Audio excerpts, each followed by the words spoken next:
never living a lie. So we keep our meditation in the eye. We weather the storm and put up a fight, 'cause we can do anything. Should you feel like giving up, let the strength of your ancestors fill your cup. The power of Jah preserves I and guides in all that good. So evil that mean me harm can go back where they came from. No demonic words will form shall prosper. Yeah, until the older and the science one come, 'cause them can't squeeze me lion bar. No demonic words will form shall prosper.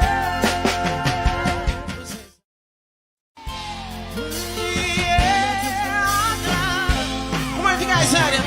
Hey, sure. The wages of blessing never living a lie. So we keep our meditation in the eye. We weather the storm and put up a fight, 'cause we can do anything. Should you feel like giving up, let the strength of your ancestors fill your cup. The power of Jah preserves I and guides in all that good. So evil that mean me harm can go back where they came from. No demonic words will form shall prosper. Yeah, until the older and the science one come, 'cause them can't squeeze me lion bar. No demonic words will form shall prosper.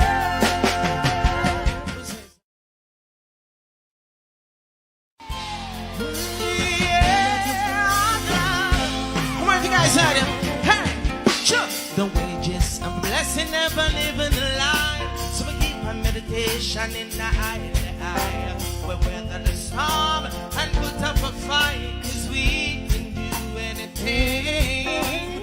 Should you feel like giving up, let the strength of your ancestors fill your cup. The power of Jah preserves I and guides in all that good. So evil that mean me harm can go back where they came from. No demonic words will form shall prosper. Yeah, until the older and the science one come, 'cause them can't squeeze me lion bar. No demonic words will form shall prosper. Hello, welcome. Happy Friday. Happy Friday to those in television land. Happy Friday to our silent supporters. Happy Friday to those in the chat. As usual, hope everyone has had a wonderful and productive week and is looking forward to a restful weekend. Guys, remember when you come in, thumbs up the live, share us out if you can. And if you are new to the channel, please show us some support by subscribing. That will be greatly appreciated. Tonight's topic is $1 billion cocaine bust and Blackbeard and Three Finger Jacks. It's your host as usual, Baron and Anne-Marie. Baron and Anne-Marie. So guys, I see in the news that COVID is on the rise in Jamaica again. So please make sure you take all the necessary precautions. We've been through this before. So this is not the first rodeo. So make sure that everybody is taking the necessary precautions, listen to the authorities, and take it very seriously. Okay. All right. So let me just welcome those in the chat. Youngs, Beverly, Dorothy McCoy, Paulette Robinson, Una Vassell, Don Mel, Rennie Swaby, Leighton Brown, Ruthlyn Matthews, Charmaine Carter, Winnie Mead, Lassom, Monica Hall, Falmouth Girl 2, John Scott, Natalia Freeman, Andrea Hunt, Larry Beckford, Winnie Mead. Welcome. Happy Friday. You're welcome, Don Mel. Before I hand over to Baron, guys, remember to support Daisy Magazine. Her website is maxter.com/p/daisy. So please make sure you go over there and show her some support. All right. And without any further delay, I am just going to hand over to Baron Albert Stevenson. Welcome. Ruthlyn Matthews. Ruthlyn Matthews, welcome, welcome. Okay, thank you, honey. I want to say a big thanks for all our new subscribers and all those who have been following us from ever since, right? Much appreciation goes out to you, all the subscribers. And in extension, people in TV land who are tuning in to us, right? We say a big thanks to you. Right. One sec. I see persons are saying that it might be the COVID thing might be a ploy to delay the calling of the elections, but until we can prove otherwise, it's best to take the necessary precaution. Oh, yes. Because I work in the healthcare system and COVID is not an easy thing and it's not gone anywhere. We still have to deal with it on a daily basis. So we still have to take the necessary precautions until we can prove otherwise. Yeah, so true that we have to take the necessary precaution. And the person who mentioned that the COVID thing can be applied as it relates to a pretext in calling off general election. Also, that has to take in consideration, knowing to the fact that the type of government that we are dealing with an Andrew Holness led government, and we know that Andrew Holness is not a honest person, right? As you know, and this is very serious, and that is one of the reasons why we cannot change the narrative as it relates to holding the government accountable, right, for the level of corruption that we have seen taking place in Jamaica. And one has to wonder, right? It is the worst as it relates to all of our prime ministers before, right? It is just unbelievable. Not one of our prime ministers, and I want Jamaican people to listen. Not one of our prime ministers in the history of Jamaica has what you have right now, where you have a statutory declaration, right, unable to be certified by, the current prime minister, regardless of previous years gone by, and I'm talking like, 10 years or 15 years, where it was not the norm in terms of, that statutory declaration being, certified by prime minister, right? However, right, we have never seen any prime minister in this conundrum, right? And as we speak, Andrew Holness, has not certified his statutory declaration. We are going to, touch a little bit of that as well. But let me just say something. It's really, he said it was a dark day, but this is more than darkness. This is more like an eclipse. When your prime minister says something and you have to second guess what he's saying. Do I believe or do I not believe? Exactly. It's really sad. And honey, we have a prime minister that representing us all, and both locally and internationally. When this man speak, right, people, majority of the people are saying, nothing that comes out of his mouth is true. And that is true to form that defines this prime minister, because this prime minister lies upon lies upon lies upon lies. Now, I want to, break down some topics that we will be going through, right, just to explain some situations that we have seen unfolding. Now, let me also add that under this current government, we have seen so many drugs operation, right? And, as it relates to limited persons being arrested. And even when you have persons arrested and put through the judiciary, right? I mean, the punishment is not fit, right? As it relates to the crime. they get less punishment because of their elite friends. And we have seen that we have members of parliament, let me say that, right? As it relates to WikiLeaks information, right, that involve in drug trafficking, right? That is bad. That is bad. Now, what I'm going to read out to people, right, is a situation as it relates to the drug fine, the biggest drug fine ever in Jamaica, right? But before I touch that, remember, people, last week, right, we brought up on 18 degrees north, right, Nigel Clarke, as it relates to, shell companies. And let me explain this.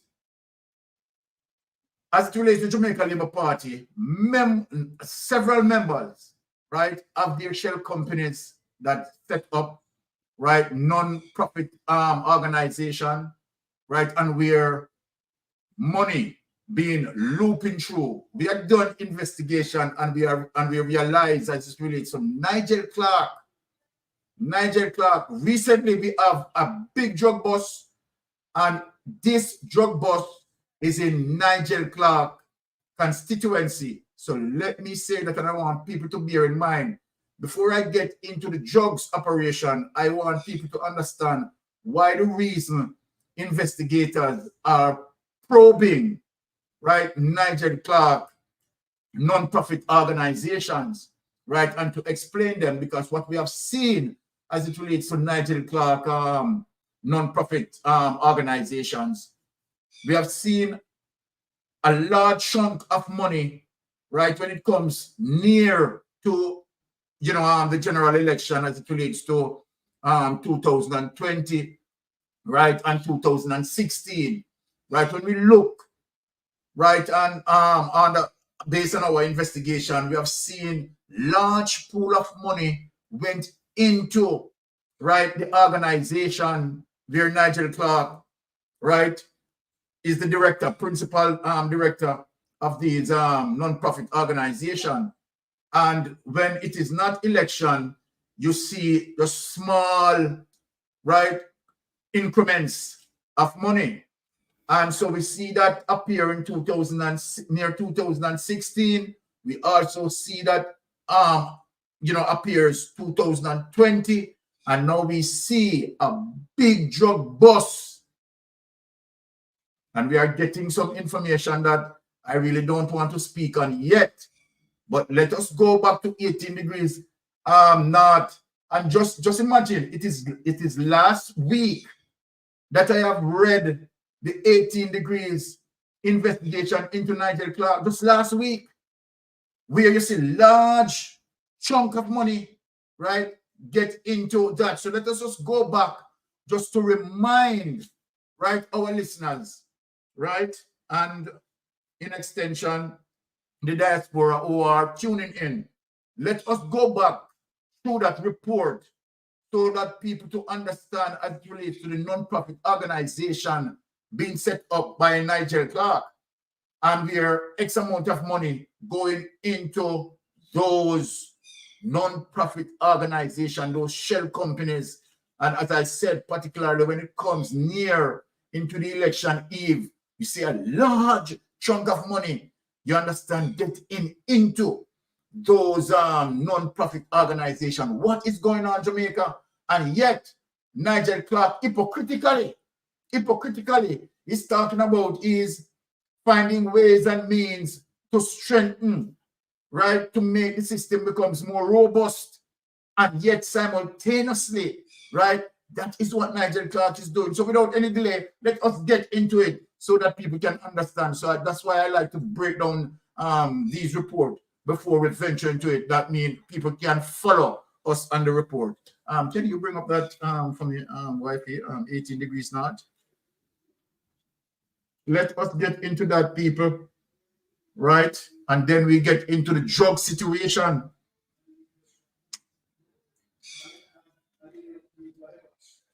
Right? We have seen where, okay. So here it is, people, right? So this is not coming from Mystic Sensation, right? This is 18 Degrees North investigation. The Jamaica Finance Minister, Dr. Nigel Clarke, used a tax-exempt charity for political purposes. Can he? That is the question that Zara Burton is asking, if the case that he is using, right, this charity for political purposes, and who are donating. People, the big question is, who are donating into these charity? Are there drugs dons? Right? So this is what we are investigating. This is what we are looking on, people. So I just wanted to understand where we are going. Last month, Jamaica Finance Minister Dr. Nigel Clarke won praise for the country's removal from the international grey list of the Global Watchdog Financial Action Task Force. For the past 4 years, he had been the ministerial point person on enhancing the country's counter-terrorism financing and anti-money laundering regime. So that is what he spent, right, the last 4 years claiming to be doing, including getting Parliament to pass legislation to strengthen monitoring of the nation's non-profit sector, right? No, but an 18 Degrees North probe has found that Dr. Clarke's own tax-exempt charity deserves scrutiny. So just imagine, here he is in the above paragraph, claiming that he's strengthening, right, enhancing the country's counter-terrorism financing and anti-money laundering regime. And here it is on the below paragraph, where 18 Degrees North probe has found that Dr. Clarke's own tax-exempt charity deserves scrutiny. So this is the sort of hypocritical thing, right, that Nigel Clarke in Parliament talking about. He's setting up, he want to make the system becomes more robust. And at the same time, his system is so loose. Now look at this paper. Is Growth and Opportunity Trust Limited. That is one of them, you know. One of them. Set up to serve is Northwest St. Andrew constituency by providing relief of poverty and to promote the advancement of the good citizenship and community development. And let me tell you something. All of those gender items that is Charity Opportunity Trust Limited set out to do, right, relief of poverty and to promote the advancement of good citizenship and community development. None of that is going on. None of that, people, has been taking place. So this is just faith card. Has raised more than $91 million in the people. More than $91 million in the US, 631,644 in donations from who? From unexplained sources between its inception in 2018, people, and 2023.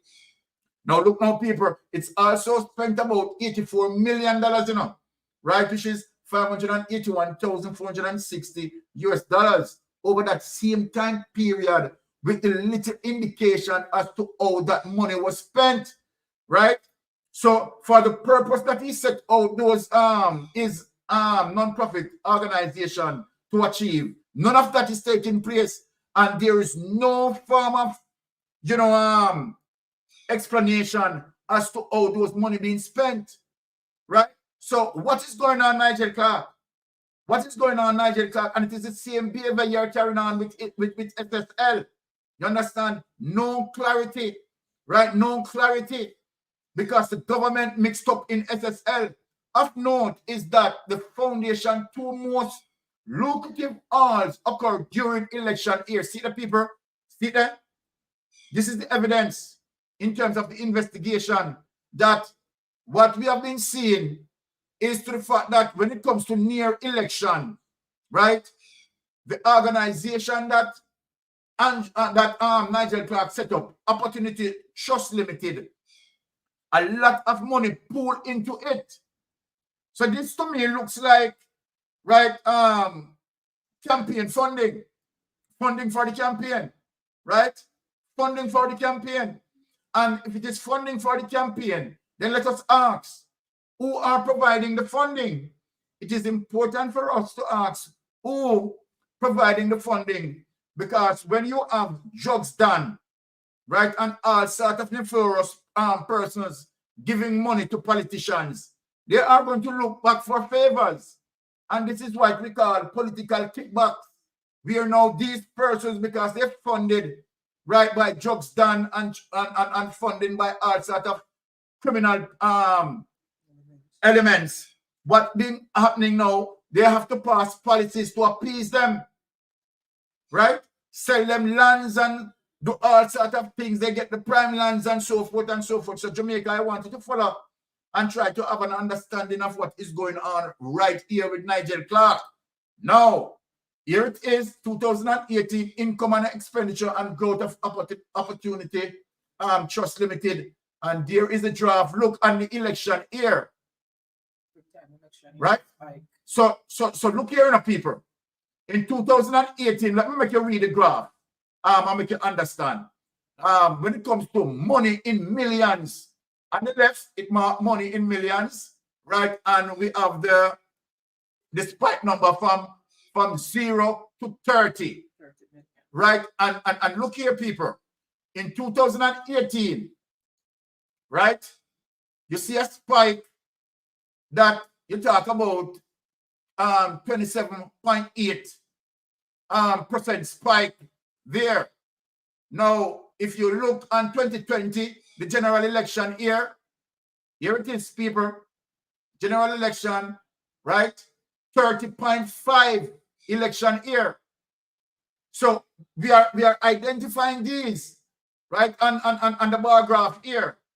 And we are seeing that we are now asking the question, who are funding, right, these money as it relates to Nigel Clarke non-profit organization, right? We have seen a lot of drug busts, and we have seen people who got away. We have seen that they caught drugs done, whole drugs done on the drug operation, and they take time, release the drug done. We have seen Fitz Bailey not making any progress in any form of serious apprehension when it comes to these drug dons. We have seen drug, but you know, we are getting into the topic, people. I just wanted to see that, you know. I wanted to see the graph for yourself. During the election here, right? Here it is, 27.8%, and right there, 2020. You know that we have the 2020 general election, right? We have seen now 30.5%, right? As it relates to millions of dollars going into Nigel Clarke account, right? And notice, people, 2021, you see the contribution drop, right? Between 2021 and 2022, the contribution drop. But look here now, people, we are stepping into 2024, right? But look at 2023, they start to prepare, right? See here now, 2023 gone up to now 15.3%, right? And remember that next year, you understand, it's general election. So what is going on? Now let us read now. According to the Foundation Financial Field at the company's office, beginning in January 2023, in 2018, the year Dr. Clarke was first elected to Parliament in a special election. The foundation took in roughly 28 million. We could go up and look on the bar graph. See here, 2018, where he elected. Look up here. The foundation took roughly about 27.8 million. We round it off to 28 million dollar. That is what Zara Burton, the investigation, is talking about as it relates to his election for him. You understand? To be seated. Here it is, you know, let us read it. In the year 2018, the year Dr. Clarke was first elected to Parliament in 2018, in a special election, the foundation took in roughly 28 million. See here, people, see the evidence here? See the evidence here, the election here?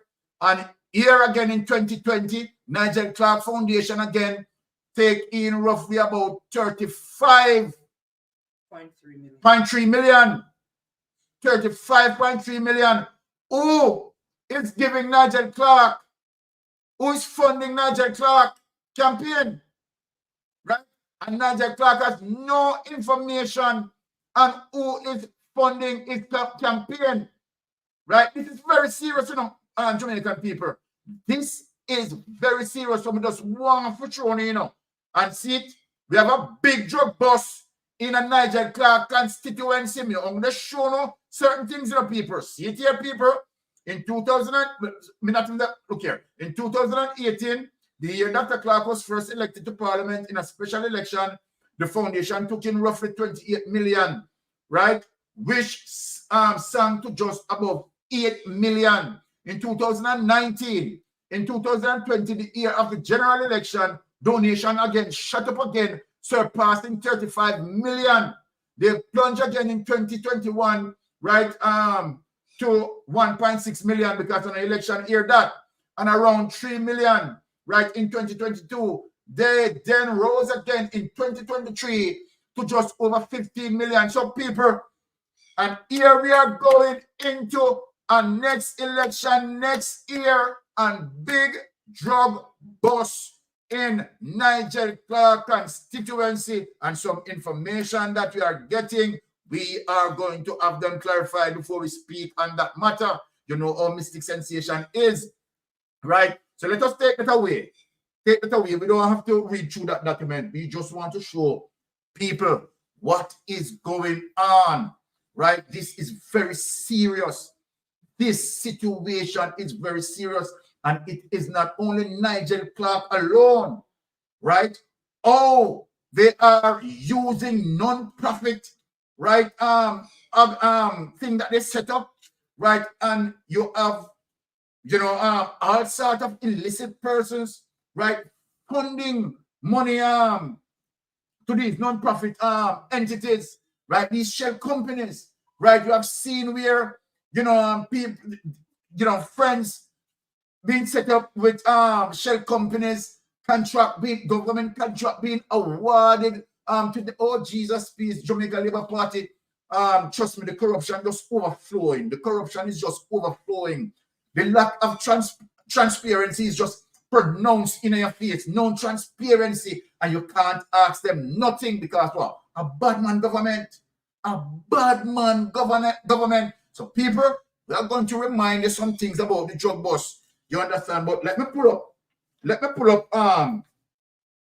this thing, right? Let us dig into the recent big drug bust, and then we are going to venture into another drug bust to remind people some things. Now, on the Radio Jamaica, 12 billion cocaine bust, and people, we are getting some information. Say that. That is very serious. Right? Now, let me tell you something, you know. Let me tell you something. People are going to be in trouble, you know. People are going to be in trouble. 12 billion Jamaican cocaine bust in Avondale, the largest in Jamaica history.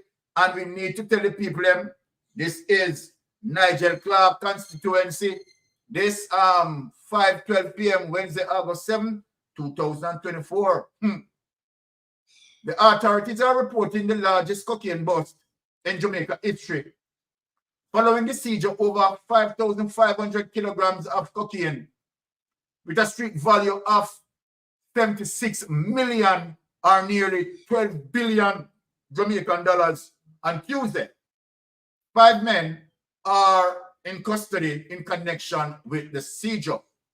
The arrest and seizure were made during an anti-narcotic operation by a team of police officers from the Firearms and Narcotic Investigation Division, right, in Avondale, St. Andrew. And we don't need to speak that the intel, you understand, coming from outside sources that source the intel, you understand, to the Firearm Narcotic Investigation. And so then, to the fact that outside intel, you understand, be connected to this. That is one of the reasons why, right, those 5 persons were arrested, right? And this thing is going to break a loose for many of them. Now, it is reported that FNID officers with support from the Counterterrorism and Organized Crime Investigation Branch raided the premises, right, based on intelligence gathered, resulting in the arrest of the men and the seizure of a number of knitted bags containing cocaine. Superintendent Sam Blake, head of the Firearms and Narcotics Investigation, which is the same FID, said the operation has put a dent into a drug trafficking network. Oh boy. Radio Jamaica News was informed that a Colombian national, an accountant, as well as a deportee are among the 5 men nabbed. Now, let me tell you something. And this is the hypocrite. You understand? Let me tell FID something. FID, right? Firearm Narcotics Investigation Division. This case, what you people are going to do with this case, you're going to have it long and drawn out, and then guess what? The public don't have any understanding of the result of this case. You can't continue going within the generalship, you know. You can't continue going within the generalship. But we know better. We know better. We go and show the public. We go and show the public, say we know better, right, as it relates to the next case that we are going to touch. So take away this. Take away this. So then we realize that we did. Remember this. Now let me show you now. Right? Fitz Bailey and whosoever they investigate. Let me give you a reminder in terms of, right, as it relates to how to deal with big drug boss and when some of our elite friends involved, right? The help come from outside intel. Now, Lartland said the best bet is go after these folks via external bodies like the FBI or RCMP. As you can see, the police not being honest in Jamaica so far. Thank you, Lartland. Right, wonderful delivery here coming from Lartland, which is so true. And this is the situation that we have. So, my friend Lartland, look on this and let me remind Jamaica, right? Under this anti-wellness-led government, let me remind Jamaica how serious this is, because they believe that we totally forget, right, about this case that I'm going to show to Jamaican people. And let me ask, we have the information that on the first operation, right, the person who wanted by even the United States, let me make this clear enough, as it relates to before we touch the next report. That this person, right, as it relates to drug operation, communication coming from outside force, right, and so then they were forced to have this person, to have this operation. And even when they caught the person, right, then you hear another news came out. I'm going to remind the people, you hear another news came out that, okay, the person wasn't caught, right? And the person totally missing. The person totally missing. And so then, of course, there is no extradition process can take place because that a person missing. And that person, let me say this, people, that person is still currently in Jamaica. That person, you understand, members of parliament know where the person lives. And that person is not hiding. That person is not hiding. So let us turn to that particular case to remind people. Let us bring up this. That's seized by police in St. James. So people, let me tickle your brain and show you what is going on with this government.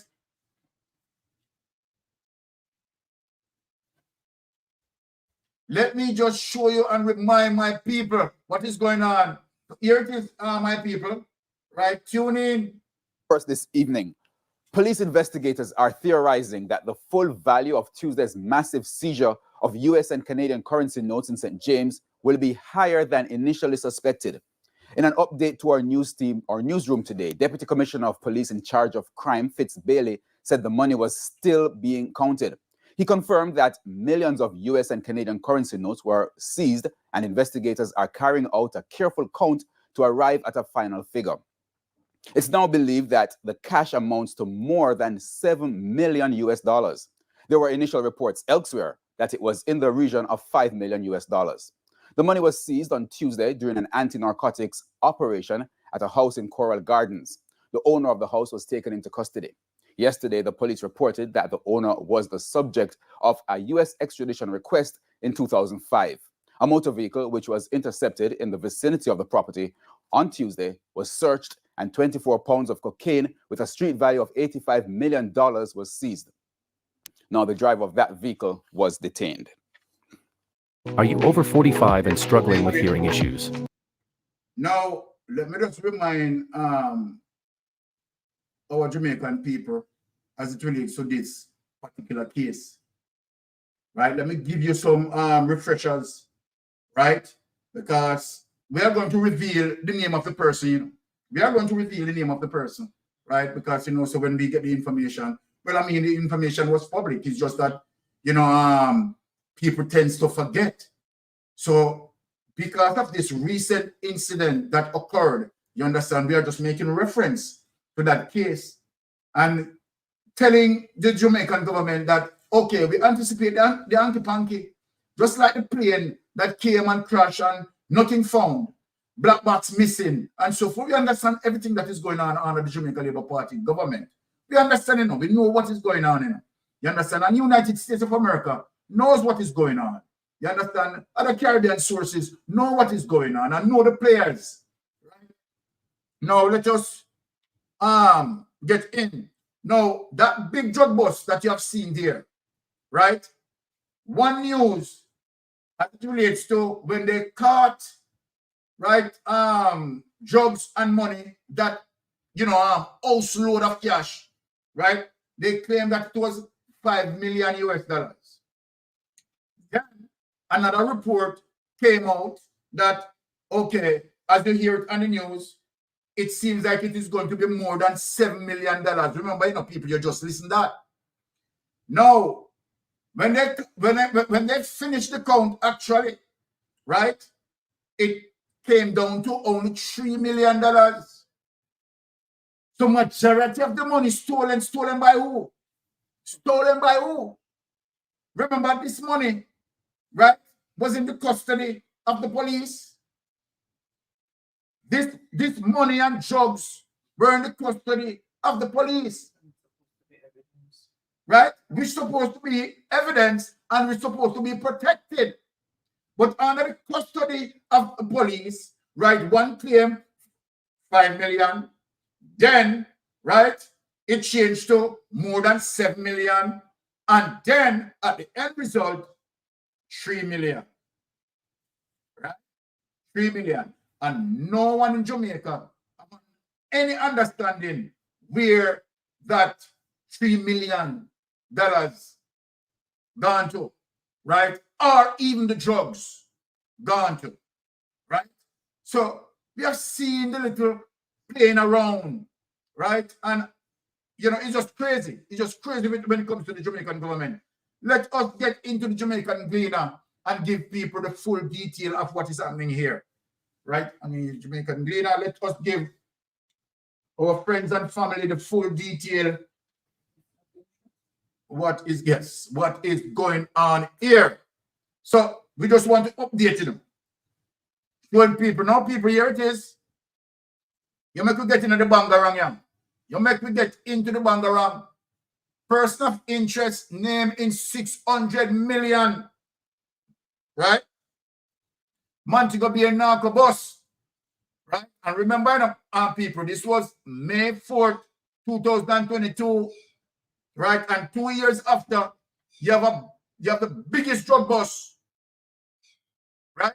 And remember that we did have one at Ian Fleming's too, you know, people. Remember that we had one at Ian Fleming's, Peer Madness, and guess what? Fitz Bailey is at the helm Oh my goodness. The fixer is at the hem. The St. James Police have named Presley Bingham. Here it is, people. Presley Bingham, otherwise called Presser, as a person of interest in the 600 million cash and drug seizure in the parish last week. Now, make me read on. Bingham is of a Torado Drive address in the parish, so them know where Bingham live, don't? Right? Well known, they know where Bingham live.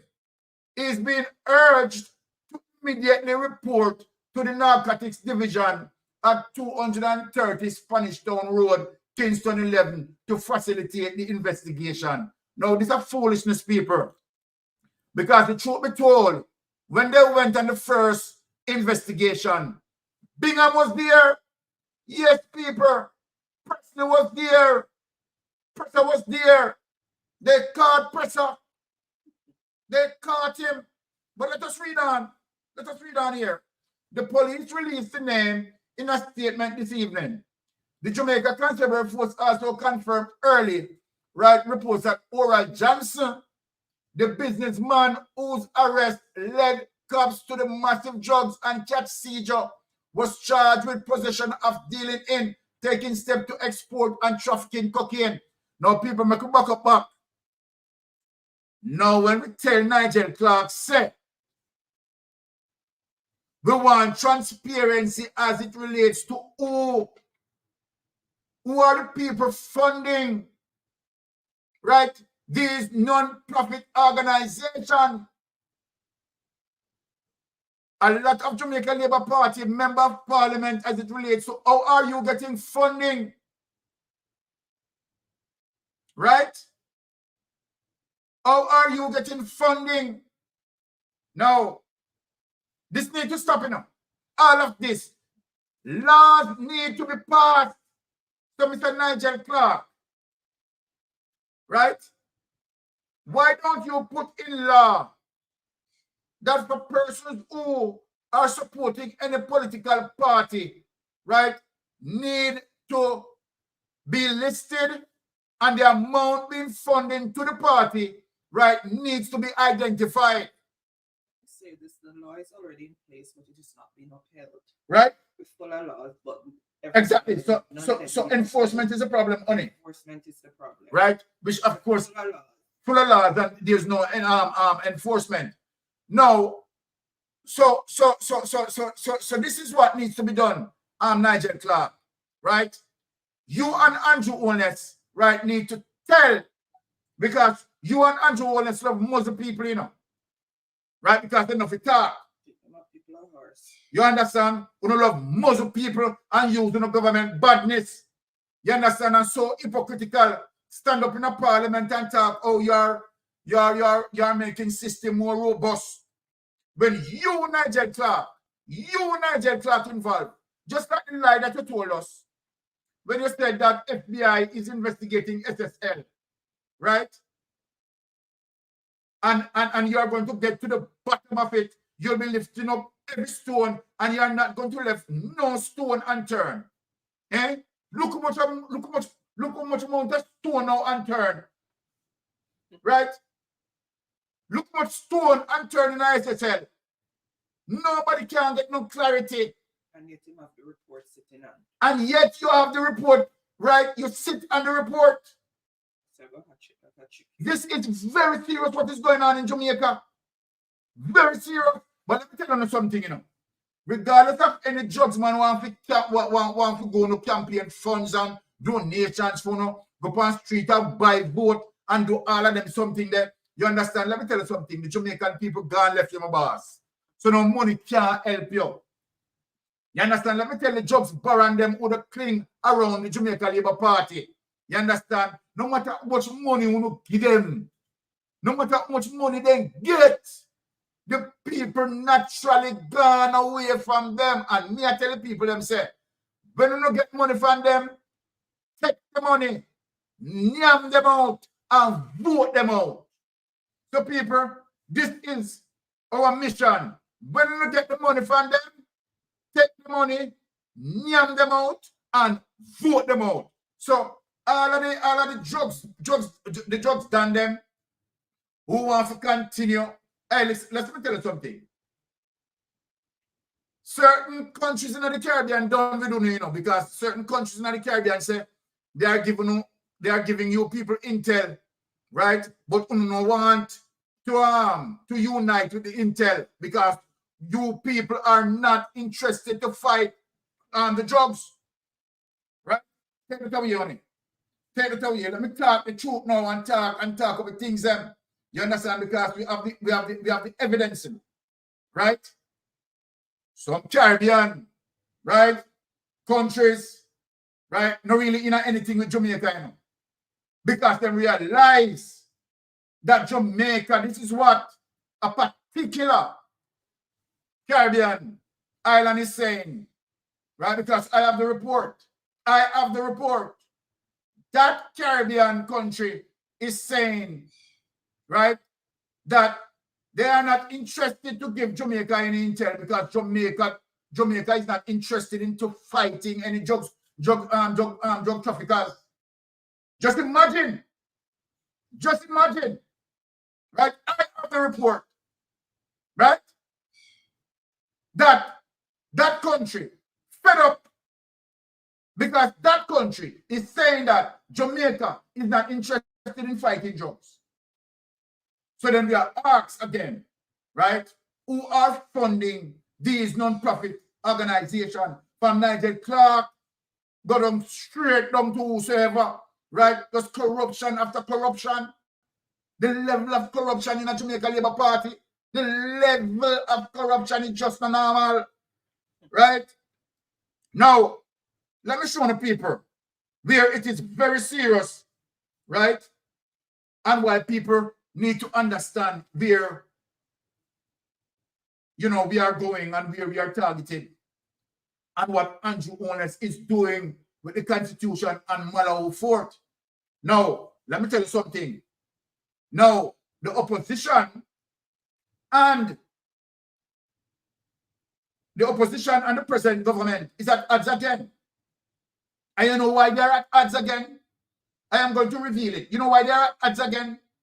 They are at odds again because they are drafting a constitution and they don't want impeachment act to go into the constitution. Now, come on. Let us reason, my people. Let us reason. Wish true democratic country where the leaders are honest and trustworthy. Where the leaders are honest and trustworthy. Don't want impeachment into the Constitution. Andrew Holness, in 2015, what did you say in 2015, Andrew Holness?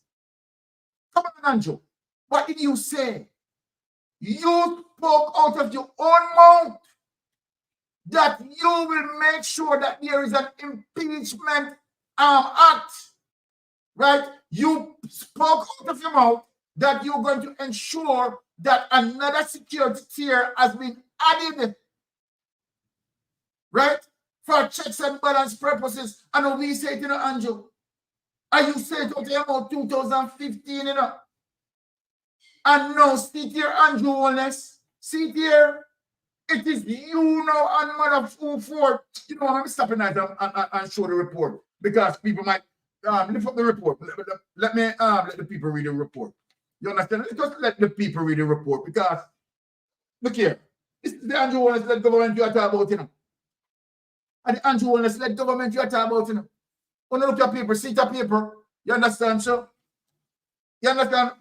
You know, look, when we are talking, we talk facts, you know. You understand? We make sure somebody do a research and come up here it is, right? Malawi Fort defends absence of impeachment in reform proposal. You understand that, sir? So Mark Golding now in that we don't know, you know. Remember, sir, Mark Golding craft, right, the Integrity Commission Act 2000 and we passed 2017. Mark Golding do that. And Mark Golding in extension, you understand, draft the impeachment bill. And Andrew Holness, who claimed in 2015, you understand that an impeachment bill needed, is Andrew Holness now sit down upon that, sit down upon Mongolian impeachment bill. I don't want it to pass. You understand? So why you don't want it passed? It's because it's involved in corruption. It is clear, Andrew. It is very, very clear. There is no guess around here. You're involved in corruption, sir. Right? You are corrupted. So let us read on. Jamaicans for Justice. Executive Director Michael Jackson has rejected the argument that owing to the possibility of political manipulation, because at that matter about now, you understand, to avoid the impeachment bill, but political manipulation, right? You shouldn't be put into a position so that it can be politically manipulated in the first instance. If you are a true member of parliament and serving the people, you should not put yourself, or you should not allow yourself, you understand, to be placed into a situation where you can be politically manipulated. You understand? You must stand clean. You ever see Michael Mann in a situation like this? You ever see Michael Mann in a situation like this? Talk to me now. You ever see Portia Simpson in a situation like this? You ever see PJ Patterson in a situation like this? You see Mark Golden in a situation like this? So your reason, you are manifold reason to reject this. You understand? As a result, the possibility of political manipulation is bullshit. The impeachment of parliamentarians was excluded from the recommendations of the Constitutional Reform Committee. You understand? This cannot be happening. Take that away on it. Me don't go on the people and see it. What is going on in Jamaica? We are doing a constitution reform. And we are talking about checks and balance. Remember, people, what we have here facing all of us in Jamaica, regardless of how you want to be politically biased. Right? The fact of the matter, we have a prime minister going 3 consecutive years, right? Without his statutory declaration cannot be certified. And this is the organization, right, that is doing so-called constitutional reform. Remember, to show you how should I put it? How narcissistic Andrew Holness is and how corrupted Andrew Holness is. Every single breach of the Constitution, or every time Andrew Holness tried to rape the Constitution, and Mark Golden took him into the judiciary, he lost every single case. Now you tell me, but that goes to show the Jamaican people, right? But that goes to show the world. Every single case, not even one Andrew Holness, you can win. Right? It goes to show you that you're a dictator. And even when the Constitution makes a ruling, right, you tend to go against the ruling. It to show you that you are corrupted, sir. You are corrupted to the core. No joke about it. Every case that Mark Golden carry into the judiciary, you have lost them. So as a prime minister, right, as a prime minister, you are doing totally against the Constitution, and we are the opposition. That's why Mark Golden needs to be the prime minister. Because Mark Golden, what it goes to say, that Mark Golden is right on every occasion. So then the person who is right on every occasion, that is the person who we need to have to be our leader. Because he knows the law and he acts in the tandem of the law. This is what it is saying in Andrew Holness. If you don't get it in a thick head, right? You need to get this, that every single issue that Mark Golden put in the judiciary where you concerned, where you want to rape the Constitution, you have lost all of them. You have lost all of them. And here you are now as it relates to know your modus operandi. You understand your criminal behavior. You understand as usual. You don't sign the code of conduct. Right? That is out of the norms. That is out of the political norms. Why are you so different? Why are you so different? You are the only prime minister in the history of Jamaica that seems to be just, you understand, just going against the norm, breaching, you understand, breaking rules, and you understand, reinforcing, and here you are, as it is. Now we understand why you are doing it. Your statutory declaration just cannot be certified. Right? Your statutory declaration cannot be certified, which is telling us, right, that it is parallel to the type of behavior that you are disseminating, the type of behavior that you are displaying, right? This is telling us, right, that your behavior going against the Constitution, you understand, you have a reason, right, to be doing it. You have a reason to be doing it because you are corrupted. You are corrupted to the core. Which person who wants checks and balance and honesty wouldn't want an impeachment bill? Which person who the Integrity Commission, right, that's supposed to deal with checks and balance as it relates to procurement guidelines and make sure that members of parliament stay in the guidelines of the procurement rules, right? Why you muzzle them? Why you muzzle them? Why you muzzle them? Just imagine, you know, you muzzle them, and as a result of you muzzling them, you understand, you have issues with the Integrity Commission from 2006 to 2009. Let us speak, people. Let us speak. So we have an understanding why you're muzzling them. Because you also have issues as it relates to illegal contracts that were awarded to Gavin between the period 2006 to 2009. And so there it is. You understand? You caught up, you understand, against the mandate of the Integrity Commission. And at the same time, you, hey, look here, you're a big piece of hypocrite. But let us move on. Let us move on. We are going to show the people the sort of hypocrite that you are. Right? You're going against the Integrity Commission, and at the same time, you are speaking out of one side of your mouth, right? As if you are in line with the Integrity Commission. But let us show the people who you are, Andrew Honest, without any hesitation, wifey. Could you please play this so that we can edify and educate our wonderful people, right? Honest speaks on allegation of now look now Andrew Honest now speaking on now people let me edify you now. This is Andrew Honest in 2015, you know, right? Now just listen to Andrew Honest now, people. I am going to show you that Andrew Honest one mouth catch him. You understand? This is what cock mouth kill cock. Listen to as it relates to allegations of corruption.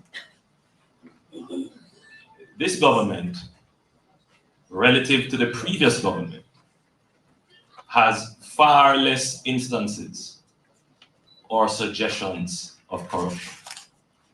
I had the opportunity to go through the history of the previous government, year by year, to look at the instances of corruption that have, as you have said, marred. And we can go back as far as when they just started. We could start with the zinc scandal, the furniture scandal. We can come down to NetServe, Operation Pride. We can go on and on. Some of these were not issues of malfeasance. Some of them were misfeasance, the misallocation and misappropriation of government funds. But in none of them can we say that the government has taken deliberate and instrumental action to show transparency and to show that while corruption may exist, as it exists all around the world, in all countries of the world, but to date, we have been the only government to allow transparent analysis of what has happened and to take action where action is necessary to be taken. Hey, Jamaica people, hold on. The Jamaica people, hey, me have to laugh, you know. Just want to just hear that. People, want to just hear that. Right? We understand how Petrojam go. We understand how SSL go. We understand how the illicit aid go. Right? And here is Andrew Owens speaking about the goodwill of his government. So let me ask Andrew Owens something now. Andrew Owens, since what you have spoken about as it relates to PNP corruption, may I ask you now, Andrew, to set the record straight. Why you don't put them into the judiciary? These things that you call corruption. Enough the evidence is looked over. Right? Remember, you're the government. Right? Now, you in charge, Andrew Holness. Why? Why you don't dig up this corruption and put it in the judiciary and have persons punished? Why don't do it? Eh? Since you know that all the way you talk about a corruption, right? As according to you, they are proven corruption, right? Why you don't put one of these cases in the judiciary? So you know that corruption has been committed and you condone it. So let me ask you, Andrew Wallace. You know that corruption, right, committed and you condone it, right? You are not putting these people, these PNP people who you said guilty of corruption into the judiciary. No, let me show you how leadership, right, define an individual as it relates to integrity. No, since you want to put nobody in the judiciary, what Portia Simpson did? Let me ask you the question tonight. Andrew Wallace, what Portia Simpson did? Jack Smith, as it relates to out of the Jamaica Labour Party, will rub up farm worker money. Will rub up farm worker money. Portia Simpson want to talk about it. Did Portia Simpson want to come out and talk about it like how you come out and talk about it? What Mama P do? Mama P put on the pressure upon him, put him in the judiciary and clap his ass. So why not do like what Mama P do? Since you know that what PNP did was corruption. And because your rumor, your propaganda, your lie, you understand, want to cause these rumors. You understand, you want to cause things up on the PNP. You know that is lie. You know that it's Dan Crawford and Edward Philip Siaga charge guilty for FinSac. And since you have the evidence, then why not put the PNP in the court? Why not put the PNP in the court? Why not do like what Portia Simpson did? Give us an example now, man. Give us an example now. Because the first person who you need to put into the court, you know, is yourself. Right? And after you put yourself in the court, then you need to put your wife in there after. You get me? Right? No, you there talking about corruption, right? Where you are saying, this is what you're saying, you know, you as a government, right? No of corruption as according to what you said, right? But what? You let them walk? You let the corruptors walk in. What that goes to say about you, Andrew Owens? Eh? For you to know that corruption done, and you have done nothing. But look at Portia Simpson now. Portia Simpson knew of corruption done by, of course, Jack Smith. And what Portia Simpson do? Portia Simpson, did Portia Simpson come out and talk that, okay, Jack Smith from the Minister of Labour, right? You know, guilty of corruption and so forth and so forth. And Portia Simpson left it alone. No, Portia Simpson not come out and talk. You understand? Portia Simpson not come out and talk. Portia Simpson deal with transparency. You understand? Checks and balance and integrity and put him out, right, in the judiciary. And what happened to Jack Smith? You understand? Found guilty. I want the Jamaican Labour Party to step out and do something like that. Jocelyn Williams, the people have their rights in their hand. If they throw it away, they are the ones who will feel it. Remember me tell you, thank you, Jocelyn Williams, for that wonderful input there. Right, you're coming out talking, telling the pure lies out of your mouth. Everything that you spoke, right, as if PNP, right, involved in any of those things you talk about. You understand? And you are so blatant with your lies. Right? You are so blatant and barefaced with your lies. Right? But you know what? Let us move on and show you the next thing here. Now, let us juggle along and show real corruption. You understand? I reach you. I reach you. You think now that you go? All right. Let us find this clip for our people. Hardball talk up. You understand? We could talk about things then. You understand? You know, make you escape, you know. No jokes done. Let me tell all of the jokes done then. Right? You could have fund campaign, you could have fund the GLP campaign them to win it. You understand? No money is going to change the people's heart. None. Let me tell you another. Right? No money is going to change these people's heart. No bag of money. You understand? No corruption.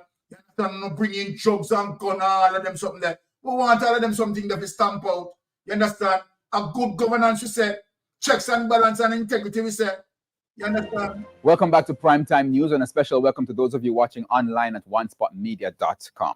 Up first this evening, Prime Minister Andrew Holness has responded to the latest calls for his statutory declarations to be made public. TVJ's Andrew Laidley caught up with the Prime Minister at the Jamaica Pegasus Hotel in St. Andrew earlier this afternoon, where he asked him questions on the matter after the Prime Minister himself intervened to stop his security detail from blocking the reporter. Prime Minister Holness, a quick question, sir.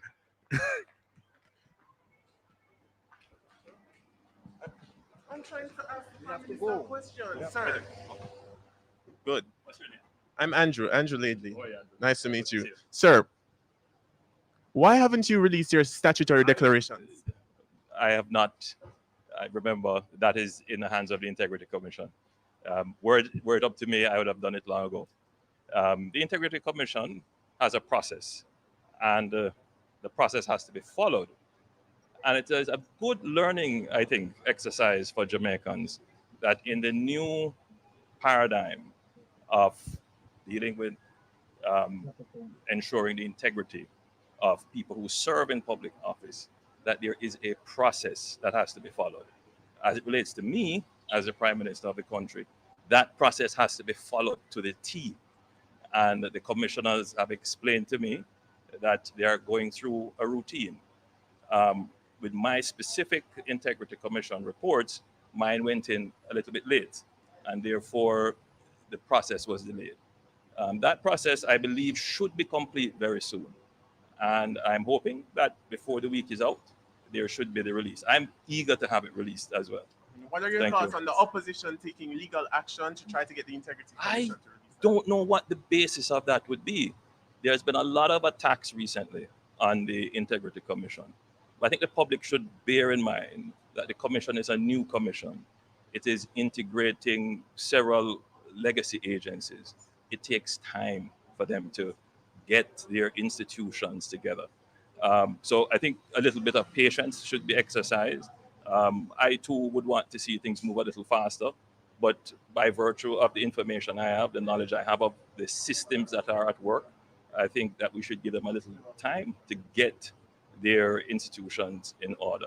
I'm hopeful that before the week is out, the Integrity Commission will make public my declarations If not, I will have to possibly do it myself. All right, thank you. Appreciate it, sir. No. He and Mark Golding has the same obligation to file their statutory declaration at the same time. And I am sure that Mark Golding, as a business person, would have more paperwork to file than Andrew Holness. And yet, year after year, Mark Golding's statutory declaration is being declared. So what happened to you, Andrew Holness? It just not make no sense. And this is from August 7th, 2019, this interview took place, and you said it would be cleared up soon, and it's still dragging on and on and on year after year, and yet you and Mark is expected to file at the same time, undergo the same scrutiny, and Mark have more paperwork than you do, and yet he's certified. So your comments there made no sense. And thank you, honey. No, but let me say this. Have you heard him at the end of that? That he might release it himself. He might release himself. The Prime Minister is sick. Look here, Andrew Holness. You have no authority. You understand? Where if the Integrity Commissioner, the Integrity Commission investigators, right, who, right, are the complaint office, right, based on their initial investigation, right, to clarify certain document, and they cannot clarify it that you can. You understand? Have it certified by yourself. And that to say, you know, that come out of your mouth, you know. You understand? Because one of the people that do this to me mad. You understand? And that come out of your mouth. So if not, you might do it yourself. We never know if you have the power to do that. No, you sick. No, watch this. Watch this paper. Because now the Prime Minister sick. Trust me. Now, what can't believe me for laugh. What the Prime Minister just said. You understand? That so basically what the Prime Minister said, if the Integrity Commission is unable to certify, you understand, he's going to do it himself. Bad foot, no, sir. I want the people to hear that good. No, that the Prime Minister just said, yeah, I know. But he said it's from 2019 and what we know So 24 exactly. years later, and not even him can certify. So what's this now, paper? Remember, you know, you understand? I want to see the date on it, you know. August 17, 2019, you know. August 7, 2019, you know. That instead, you understand, everything would have been cleared up. Him said that everything would have been cleared up by now. And watch this. We still have problem. The Prime Minister still have a problem with his statutory declaration. It cannot be certified. And where, right, the Integrity Commission personnel are telling him that even his last submission is affecting previous submissions. Simply mean, in essence, that he lied. So then the Prime Minister have a problem. And the Brian said, all them do is insult the people's into exactly, Brian. Exactly. Can you imagine? Serious. Now, let me show you who want to hold him accountable. Hold him accountable, Marky G. Hold him accountable. Because let me tell you something, Mark. And let me tell you, as a matter of fact, Mark, you step one side. You let me talk to the PSOJ. You let me talk to the PSOJ and the umbrella group of church. I want you to understand someone said that from 2019, you know. From 2019, the Prime Minister having issues with his statutory declaration to be certified. The umbrella group of church, right? You see that? What are you saying about it? What are you saying about it? But every time when I get up when I go in a church, I mean, I look out generally upon church people, you know. Because we have good church people and we have good pastors. Right? But I mean, enough is enough.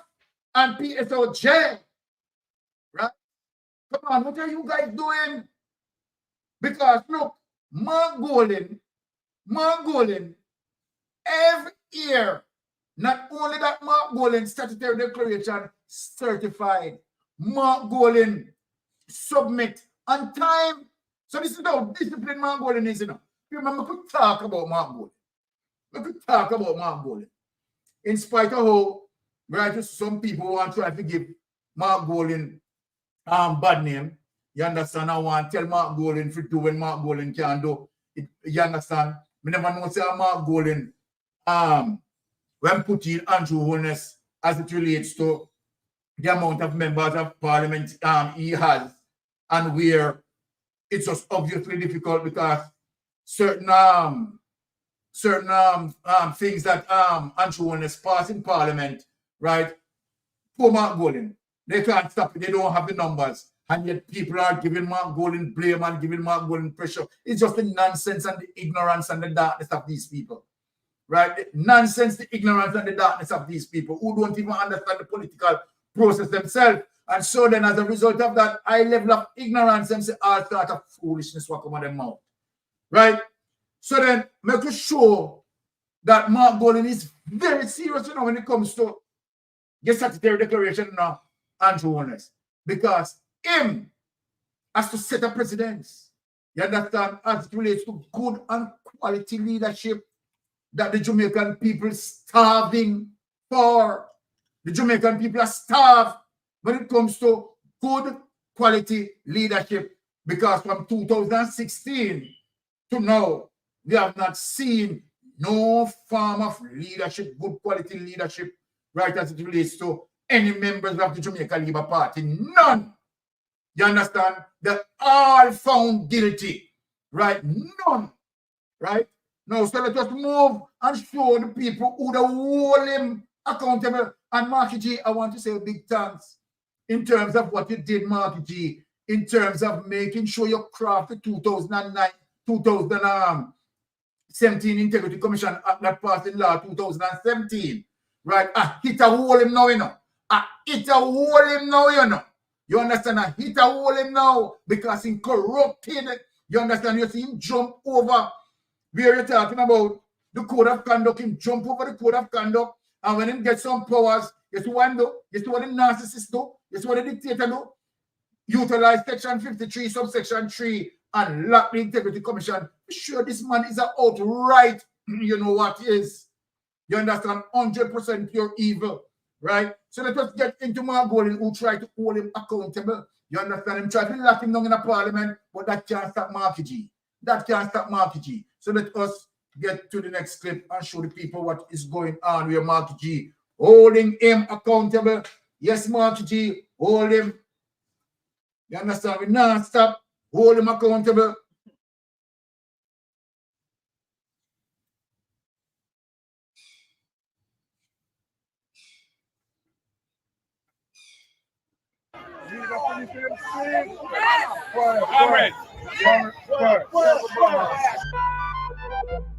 I don't have a microphone, but I'd like to finish my speech. I'm very near the end. So I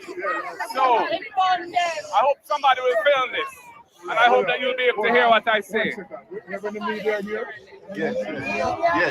Hold on, 1 second. Your media? Yes, from the Gleaner. He's from the Gleaner. Oh, Gleaner. All right. Can you hear me though? Yes, I can. Yeah.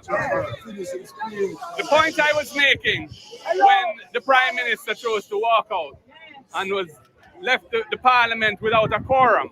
I think it's the first time this has ever happened in independent Jamaica.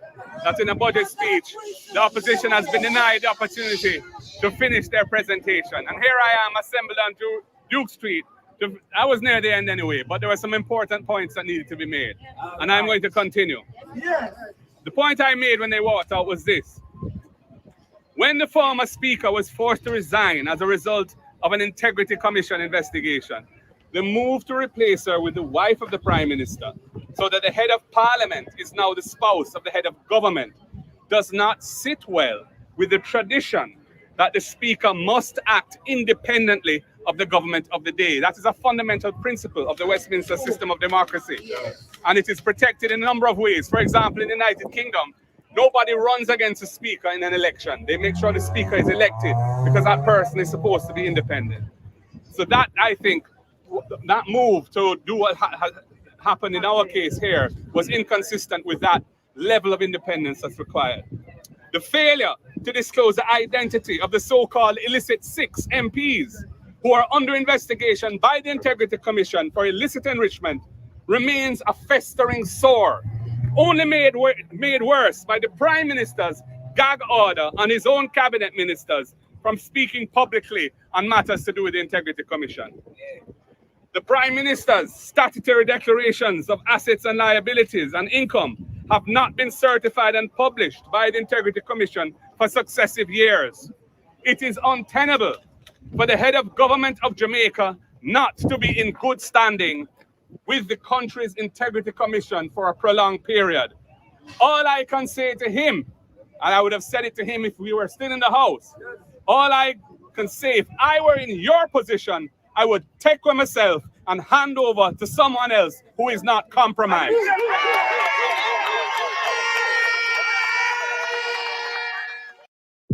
Hey, are you worried about buying a used car? Did you know that finding a good used car is like Jamaica's iconic global track superstar, the Honorable Usain Bolt, and many other innocent investors were carried down in the scandalous SSL fiasco. And we can't hear anything about charges being brought against the culprits. I have been told that the DPP's office is dragging their feet when there are a number of people that the Financial Investigations Division are seeking to bring charges against. In fact, in August last year, the Gleaner carried a report that from the FID that there were several persons that they were intending to move against with charges. That report is no longer on the Gleaner website, but I am told that the DPP's office is dragging their feet on this. The Kroll forensic report, which has cost taxpayers millions of dollars, was delivered to the government months ago. It must be released to the public so we can see what the findings are. Jamaica will not accept a cover-up of this shameful debacle, which has tainted our country's reputation as a safe and well-regulated place for Jamaicans at home and abroad to save and invest. In fact, a commission of inquiry into this SSL scandal will be needed. Jamaica is crying out for change in this area.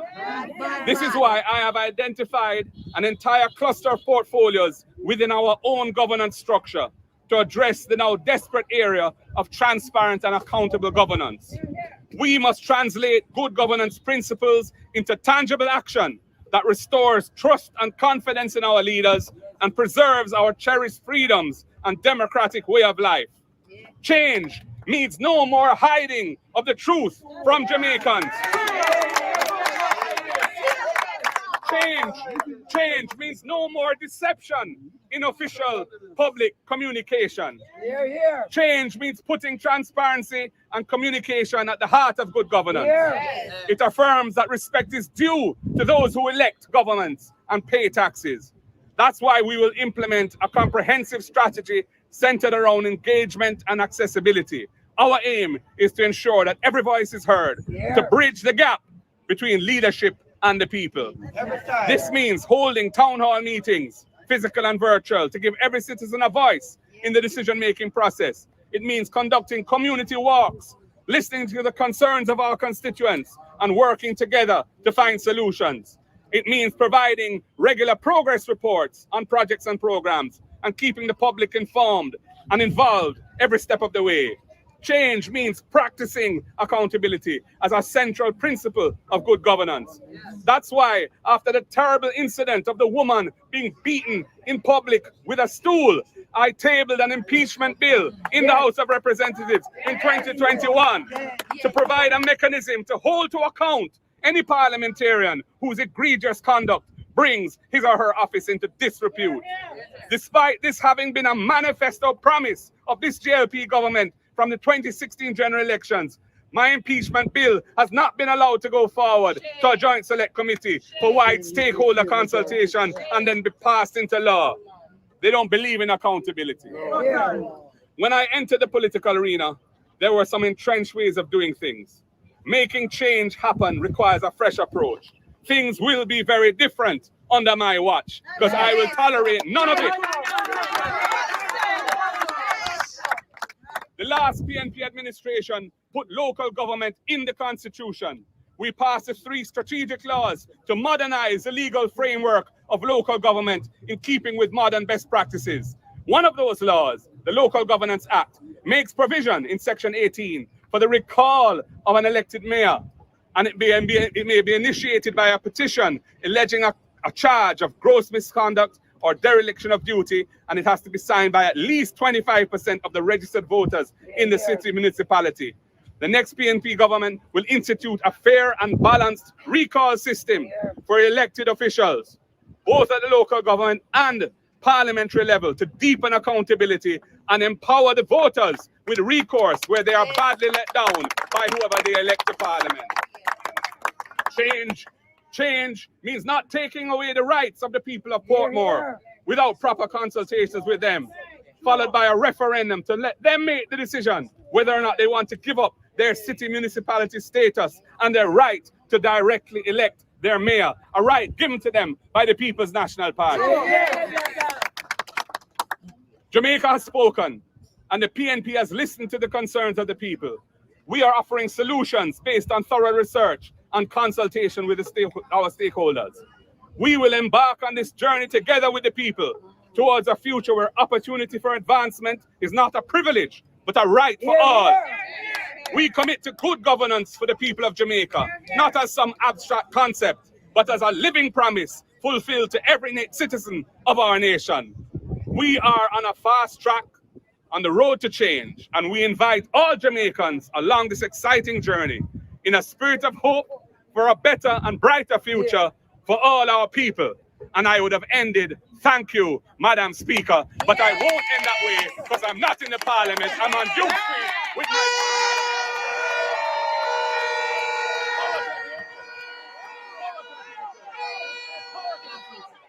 Trumpet has sounded, my countrymen all.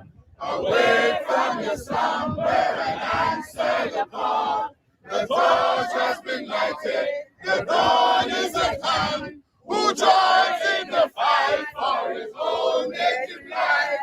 Land of my birth, I may soon be loyal and faithful, true to thee.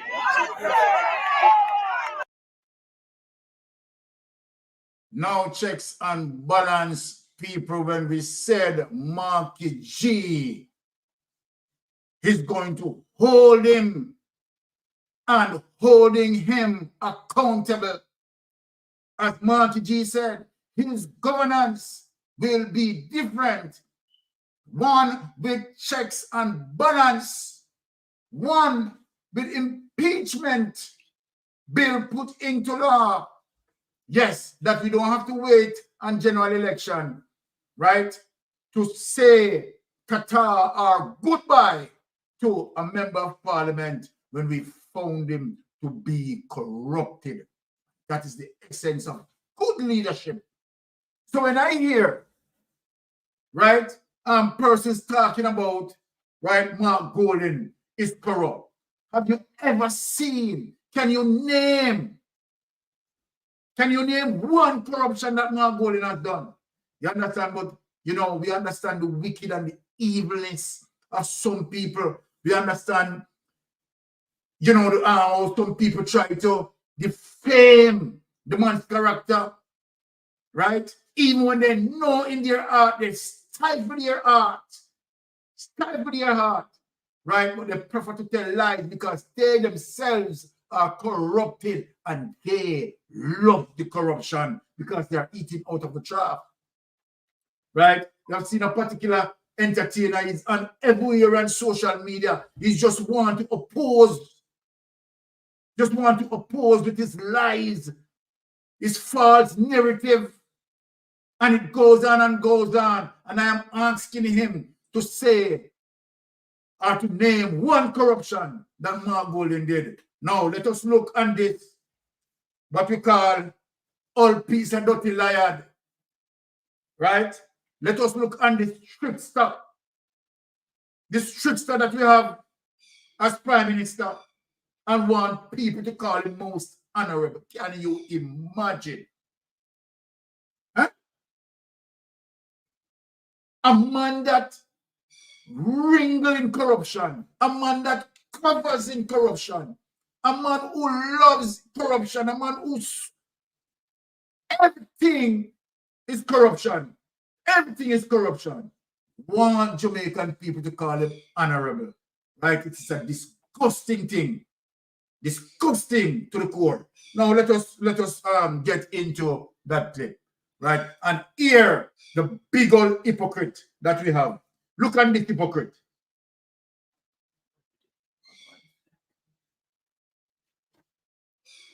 Just listen to this big hypocrite here in front of us. Listen to this hypocrite. If you really are going to talk about breaking corruption, then you have to insulate the decision makers. And it's not just the parliamentarians and the ministers or the public servants. You also have to insulate the political process. Because in our system, the political parties rely for funding on the people over whom their decisions will have an impact. And so things like the political campaign financing and the registration of political parties, those are important pieces of legislation to break that overhanging connection. So the challenge is the Jamaican public ready for this? Is your government ready to do this? So from how I've been speaking here to you today, you can see that I'm there already. The missing part of the link is to communicate this to the public, because this is a democracy. We're a liberal democracy. Me saying this now will spark an editorial or several letters to the press to mobilize public opinion against this. And I have to pay attention to these kinds of mobilization and get a sense as to where people are. Are they ready for this? Because that is the essence of democracy. And I always say that corruption is the flip side of inefficiency. Whenever a system is working well, there is someone who's always willing to say, I will pay more to go around the inefficiency. And once that is the case, then you enter into an economic arrangement.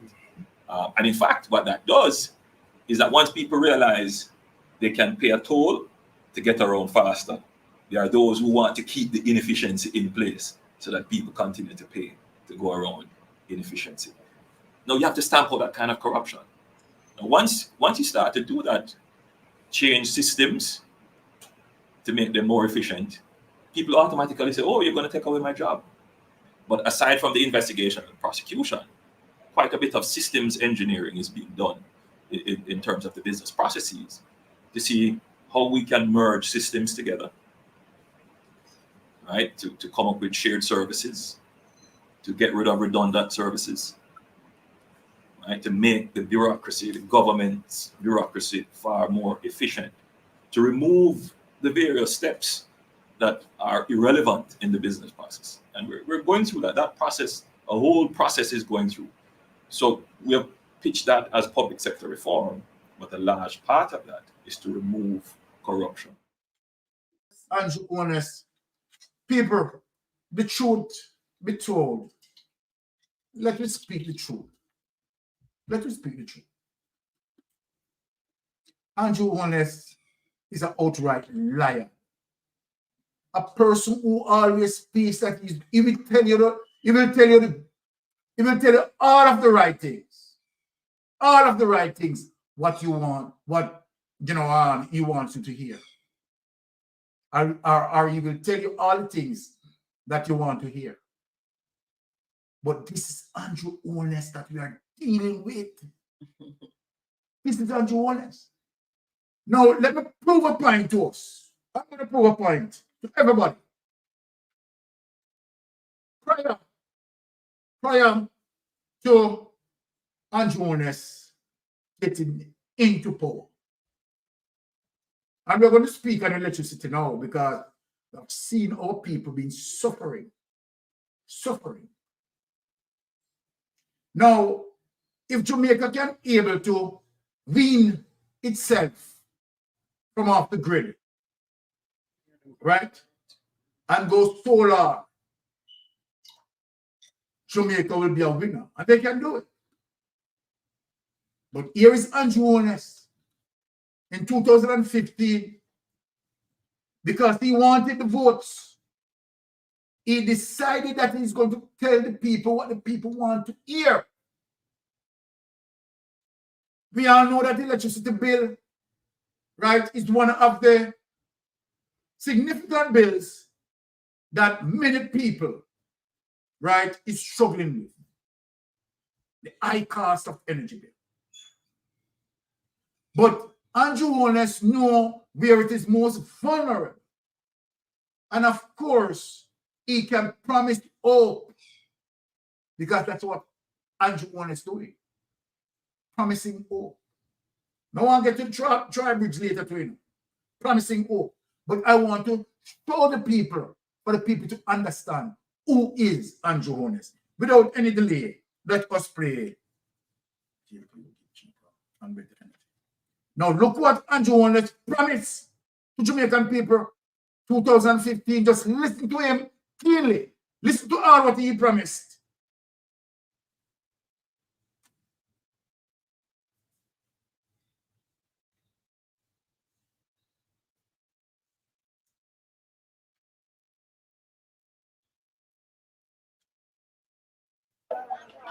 One of the things that I know affecting whole heap of people in Jamaica is the high electricity bill.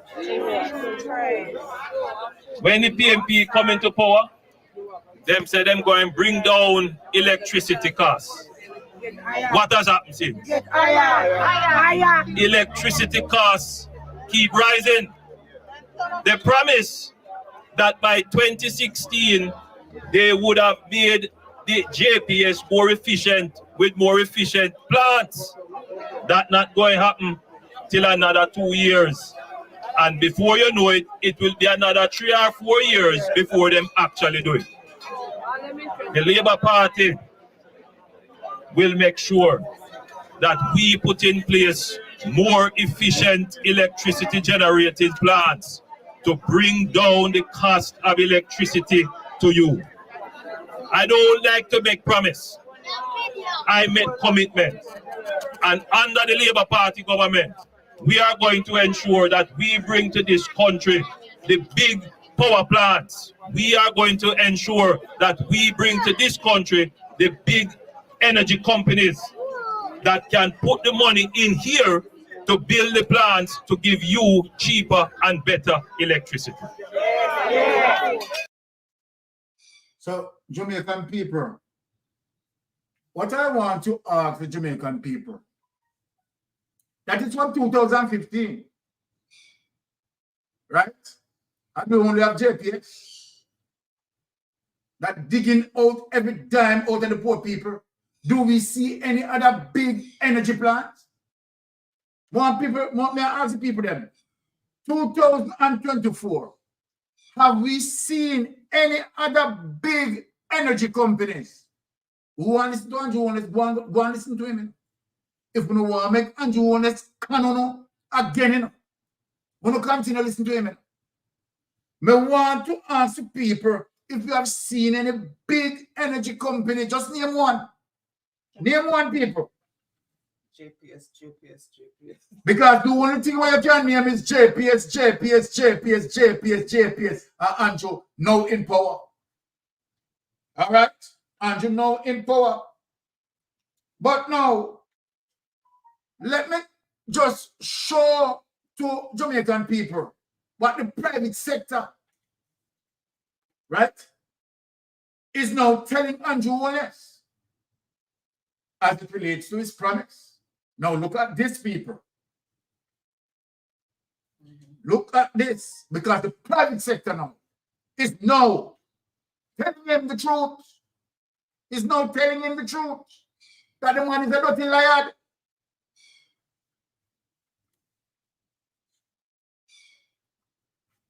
The private sector is urging an acceleration in the rollout of solutions to make local energy cheaper. The PSOJ's President Forum Wednesday morning focused on energy, and power. Jamaican businesses continue to lament the high cost of electricity. Jamaica's energy prices have been a cause of concern for the country, as we rank 142 out of 146 countries with the highest electricity charges globally in 2021. This means that Jamaica's energy prices are more than double the global average, putting the country at a serious disadvantage as a nation, and we strive to excel, but unfortunately, our energy prices are helping to hold us back. A reality that the president of the Private Sector Organization of Jamaica, PSOJ, Metri Siaga, says is also hindering further economic growth. Jamaica has the highest energy poverty status among 82 low to middle income countries, per the energy poverty assessment published last year. He, however, lauded the policy goal of having 30% of local energy generation coming from renewable sources by 2030. Just appointed in May this year, the new CEO of the Jamaica Public Service, Steve Berberich, says he is aware of the energy concerns in Jamaica. In addition to the cost, reliability is another issue. We intend to dramatically increase the number of crews so that we can pivot to a proactive maintenance stance, posture, and to more quickly respond to problems when they occur. Rates are punishingly high. Contributing to them being higher than they should be is a reliance on imported fuel and theft on the system. Adding renewables should help mitigate the fuel cost and volatility impact over time, and we are 100% behind that. He says the company has also set out some additional guiding principles. We are committed to decarbonizing the grid and being a willing partner of the Jamaican people in accomplishing that. We would like to position the company to be agnostic to people self-generating. We'd like to provide open and transparent access to the grid and fulsome support for electrifying transportation across the board and across the island. The Jamaica Public Service has been in operation for 100 years. So then, what I want to ask Andrew Holness, right? Because remember, people, he promised in 2015, and the clip that I played is just 10 months ago. 10 months ago, right? And I tell you something now. Andrew Holness now is now shaping a new promise. Andrew Holness now is now renewing his promise.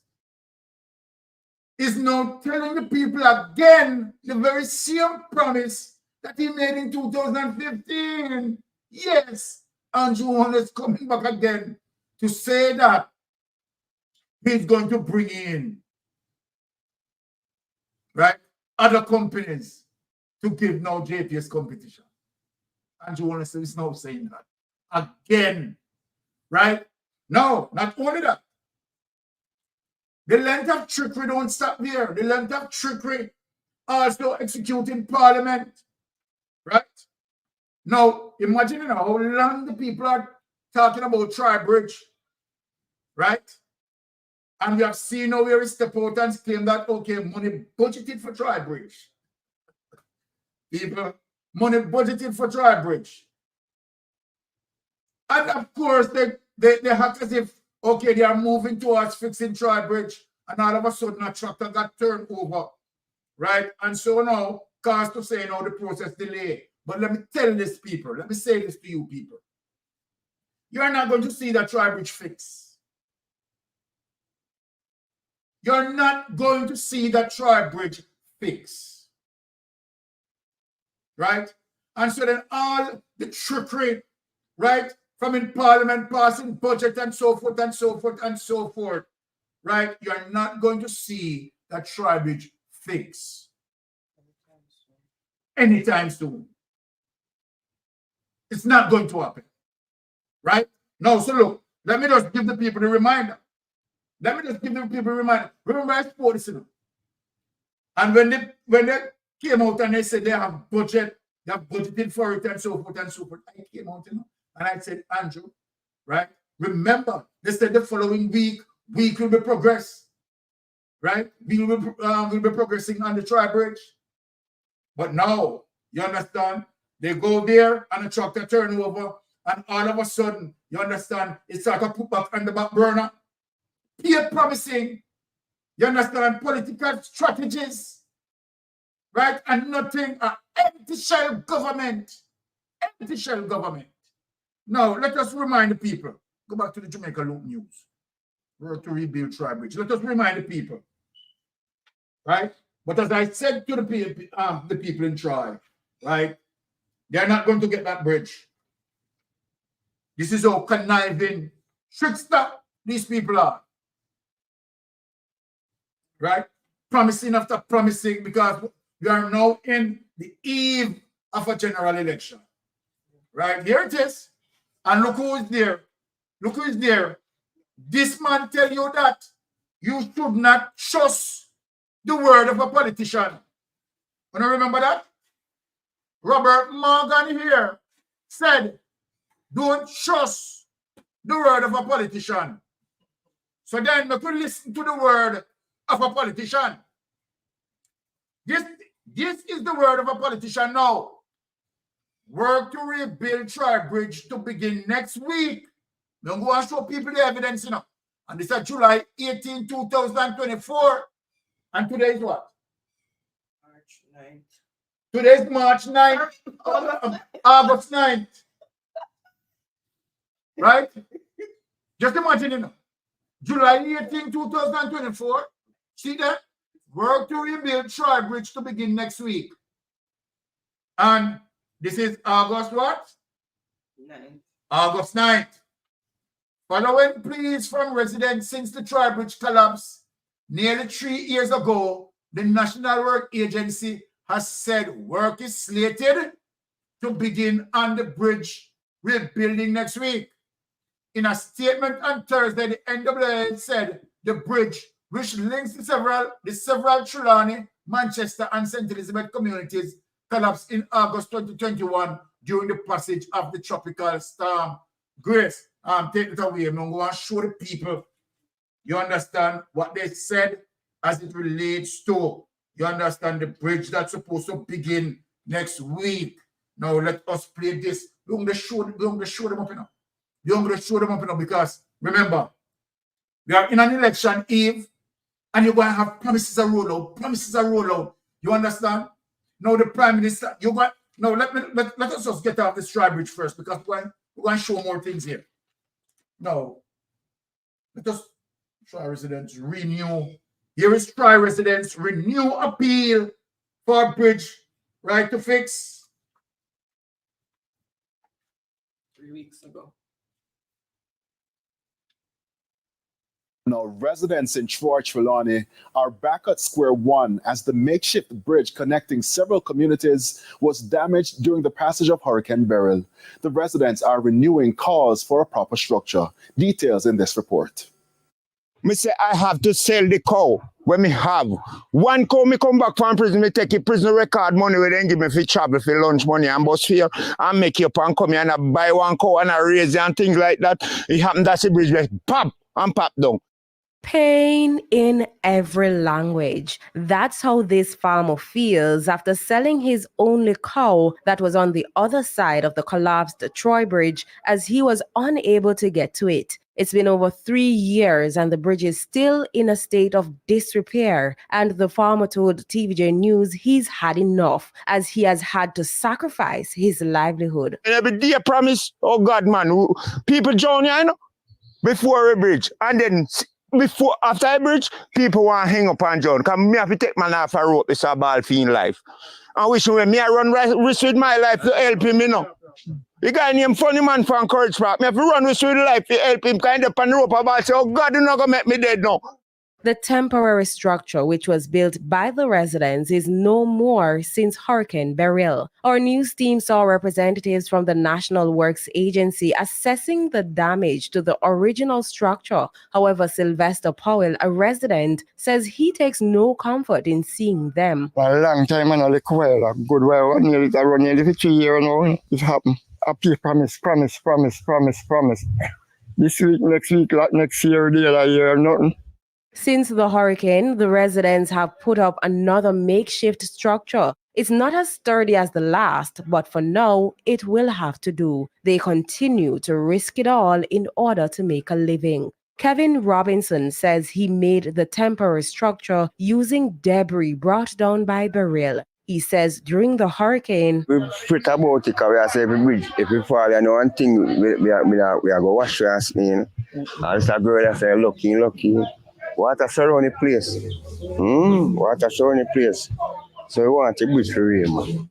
in the 2024-25 estimates of expenditure tabled in the House of Representatives by Finance Minister Dr. Nigel Clarke, the government says it plans to spend $80 million on the Troy Bridge in Trelawney. As part of the project, a two-lane triple-cell reinforced concrete rigid frame bridge with sidewalk for pedestrians will be constructed. This with a view to re-establishing connectivity between communities, restore access to necessary services and economic activity, enhancing the overall well-being of the communities. Sandy Williams, TVJ News. All right. So then, people, I am only showing you the mess of the Jamaica Labour Party government, right? And the mess don't stop there. The mess doesn't stop there, right? We are going to look now how the Jamaica Labour Party handled themselves, you understand, during the hurricane, right? And where prior to the hurricane, right, the Jamaica Public Service, along with the government, lied to the people of Jamaica. Lied to the people of Jamaica, right? Andrew Wallace-led government and JPS, right, came out as it relates to, you know, the PR stunt, right? Reassuring people that JPS, you understand, can stand, right, to make sure that they were re-energized as early as possible. Now, let me show the evidence in terms of when they were saying that, right? And now we have JPS, right? How many weeks gone, right? And people are still suffering, right, without electricity, right? Nearly going over a month, people are still suffering. Now let us look at this. JPS adequate equipped to restore power. Let us look at that, right? It's just it's just messy as it relates to Jamaica Labour Party government. Now here it is, right, where JPS is now doing their reassurance. Now, JPS adequately equipped to restore power after hurricane. This is what they said, that they are adequately equipped to restore power after hurricane. Let us go through it, people. The Jamaica Public Service Company, JPS, is adequately equipped to restore power in the event of outages due to the passage of Hurricane Beryl. See there, no mistake sensation, I say. JPS, I say. This assurance was given by Director Business Continuity Roger Kennedy while addressing a briefing with the agencies responsible for disaster preparedness and members of the cabinet at the Jamaica House on Monday. So when I said JPS and the government, you understand, plan now to come out with PR stunt, claim that they are reassuring people, right, that they are adequately equipped to restore power. That's what they said. Mr. Kennedy said all the companies' hurricane system have been tested. And let us quote him, open quote, we are in a high state of readiness for Hurricane Beryl. We have had our simulations and drills conducted prior, as is mandated at the start of a hurricane season. So we are through with that, and we believe we have adequate supply of materials for restoration after the hurricane, he indicated. Take it away, honey. We only show you, you understand, the level of corruption and the wickedness as it relates to Andrew Wallace-led government. Now, Hear the bangarang and all people. Watch the bangarang and all people. Now let us look at this. Let us look at the bangarang now. Let us look at the bangarang. 2 million fine. Now the government, the very same government is now, you know, is threatening now. You understand? JPS. You understand? As it relates to $2 million fine. But $2 million fine is like a sweetie money. Sweetie money to JPS. So the whole thing just look like a joke. This is just a joke. 2 million fine if JPS misses deadline. Vast Doubtful Power Company will meet our August 12 August 12 ultimatum for 100% restoration to customers impacted by Hurricane Beryl. Even although said that is not going to happen. Now, with more than 20,000 customers still without electricity following the passage of Hurricane Beryl a month ago. Just imagine it. People have their business, you understand, a lot of spoilage taking place, and people are suffering.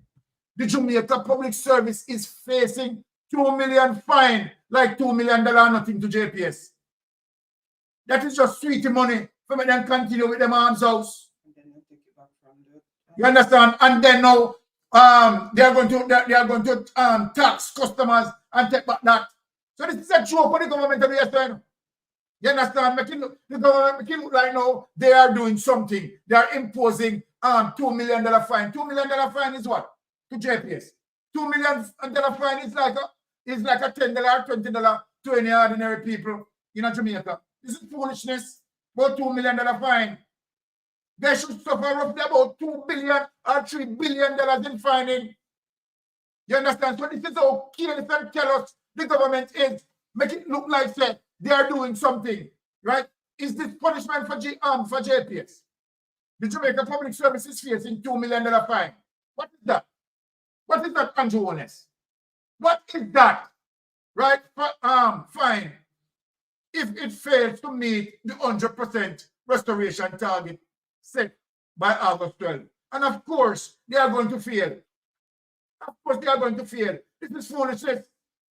You understand? And the anti-point what the government with JPS joking businesses in a third response to yesterday's directive from the Office of Utilities Regulation, OUR, its regulatory body. The power company said it had set itself that deadline and has been working towards it. Kiss my teeth. Now, just take it away because that is just foolishness, right? Now, look on the real situation at hand. This is the real situation at hand. Let us go to and show what people are suffering as it relates to the real situation at hand. After a month, people are still suffering. Pressure is mounting on the Jamaica Public Service to restore electricity to communities affected by Hurricane Beryl. In St. Elizabeth, residents of Middlesex and Holland Village blocked the Holland Bamboo Main Road to vent their frustration. They say the Light and Power Company has failed to deliver after promising that their service would be restored. And from the hurricane blow, there's no electricity. I've been calling and they are saying that we must call again and keep logging on. They give me a number and I keep calling. Tell them said they don't say anything in the system. So that's why we really take it to the street. We don't have no electricity in Middlesex stop. We don't have no lights. 1 month and 3 days now, we don't have no light. They come and they do connection, they only collect some of the areas, they don't connect Holland Corner and they don't collect Middlesex. We only have one bus wire. One bus wire. Meanwhile, the road from Santa Cruz to Malvern and a section of the Southampton Road was also blocked by protesting residents. They too are upset that their electricity has yet to be restored. We think this is very barbaric. It's a grave injustice what JPS has done to us. And they have sent us ridiculous bills for this month. How can this be when we have no electricity for 5 weeks? Over in South Manchester, there were similar scenes as residents blocked the Bottup Main Road in Prospect. Motorists were forced to use alternative routes as a result. The residents eventually cleared the road after the police intervened by calling the JPS, whose representatives assured that work crews would expedite the restoration process. My mother is a sick lady. She in Pampa, she cannot help herself in darkness for 5 weeks now. She have medication we have to put on the fridge. We don't have any fridge, we don't have any light, we don't have any electricity to put our medication, right? So that's why we take it up in the hand and see what we can do about it. So please, I'm asking JPS to come and help us, please. A fruit vendor was shot dead by unknown assailants while selling his produce at a stall in Orange Bay, Hanover. All right. Now, people, we are going to get into more serious issues right now. And let me just re-energize the base and the listeners now.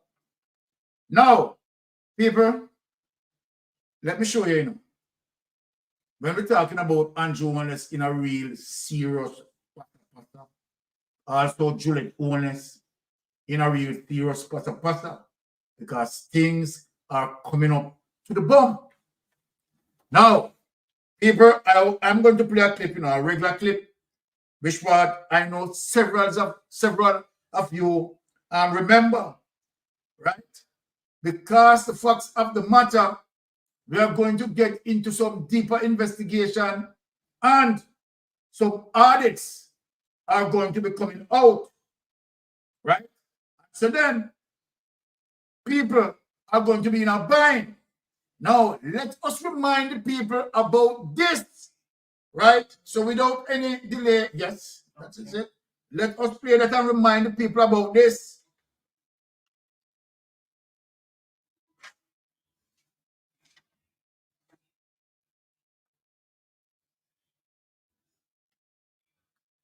All right. To make sure I'm opening the right one, because we don't look the same. Okay, let us remind people about this. Let me tell you something, Northeast people. This really hurt me. I'm going to talk. You understand? Because I couldn't believe say any so that they do with this. You understand? We couldn't believe say and all the Ennis have said disrespect on this. And just because Ennis not get deputy mayor again and Delroy get it. I will say we are labor right regardless of what you not do your party this, and you not do your MP this, and you not do your constituency this, not care where you want to say. That means you never have the Jamaica Labour Party 2020, and we're going to go down there, going to sign as mayor, and one of them be deputy and one of them be mayor, and three of them the PMP them not swear, and you take the seat, and you give the blood clot PMP them, because I take it and give, you give the PMP them the council as much as we did at JLP and PMP. Because of the two of them, they are running, they take it, they get the PMP, they go for still, know. Say you're fucking labor, right? I tell you this, I tell you, you grieve, you better hard grieve. And I can't send this to me, I tell you. I tell you, I know, I never expect this from you. Regardless of where you shouldn't do the Labour Party, this or not is this. You're going to talk about independent, the blood clot, what kind of independent? You're a fucking wicked man. And because of blood clot greed, you sit up there for blood clot 8 years and you're full of blood clot crowd. You understand? And and then this is where you do the party. Man! Now, people, let me tell you, now, see how corruption sweet them. Want to see how corruption sweet them. Now, watch your people. It has been rumored, and where, of course, Juliet Holness, when Juliet Holness realized that the Jamaica Labour Party is going to lose KSMAC, right? The reason why she ran to, you understand, I don't know what going there could stop the result as it relates to the electoral office, right? And so then, it was definitely a reason why she pursued her. Because Juliet Holness is now in a bind as it relates to several breaches, right? As it relates to building permits. Yes. So then, if people remember, this is going to be significant. This is going to be significant and very serious. This is the Speaker of the House. This is the Prime Minister's wife. This is the Prime Minister's wife. And so then, not only that she breached, you understand, the Building Permit Act. But now the Prime Minister that has NEPA under his responsibility aware of these breaches. And the Prime Minister has done nothing about it, to the fact that his wife involved in these breaches. And so then when you look, you see the plain corruption rolling out. Right? Some time ago, I showed the diagram as it relates to Juliet owners constructing, right, a development as it relates to lease flat. But again, also, that was one of the smallest of other projects that Juliet owners been doing. So people, I get into this. So we know that Juliet owners, right, breach the Building Act permit. We know that Prime Minister Andrew Holness, who is Juliet owners' husband, control NEPA, know about the breach, not doing anything about the breach, right? And so then his cantankerous wife, right, can go around, you understand, and preach because her husband is the Prime Minister, right? Abuse people in that regard, right? Now, when you look at the whole thing, you have seen that several situations as it relates to the KSMAC, right? Dealing with several breaches of other permits. Now, let us get into that. Jamaica Observer, KSMAC, to conduct audit of new buildings. Now, let us get into that document. Now, I'll bring up this. Okay. Let us get into some of the activities that KSMAC is conducting now.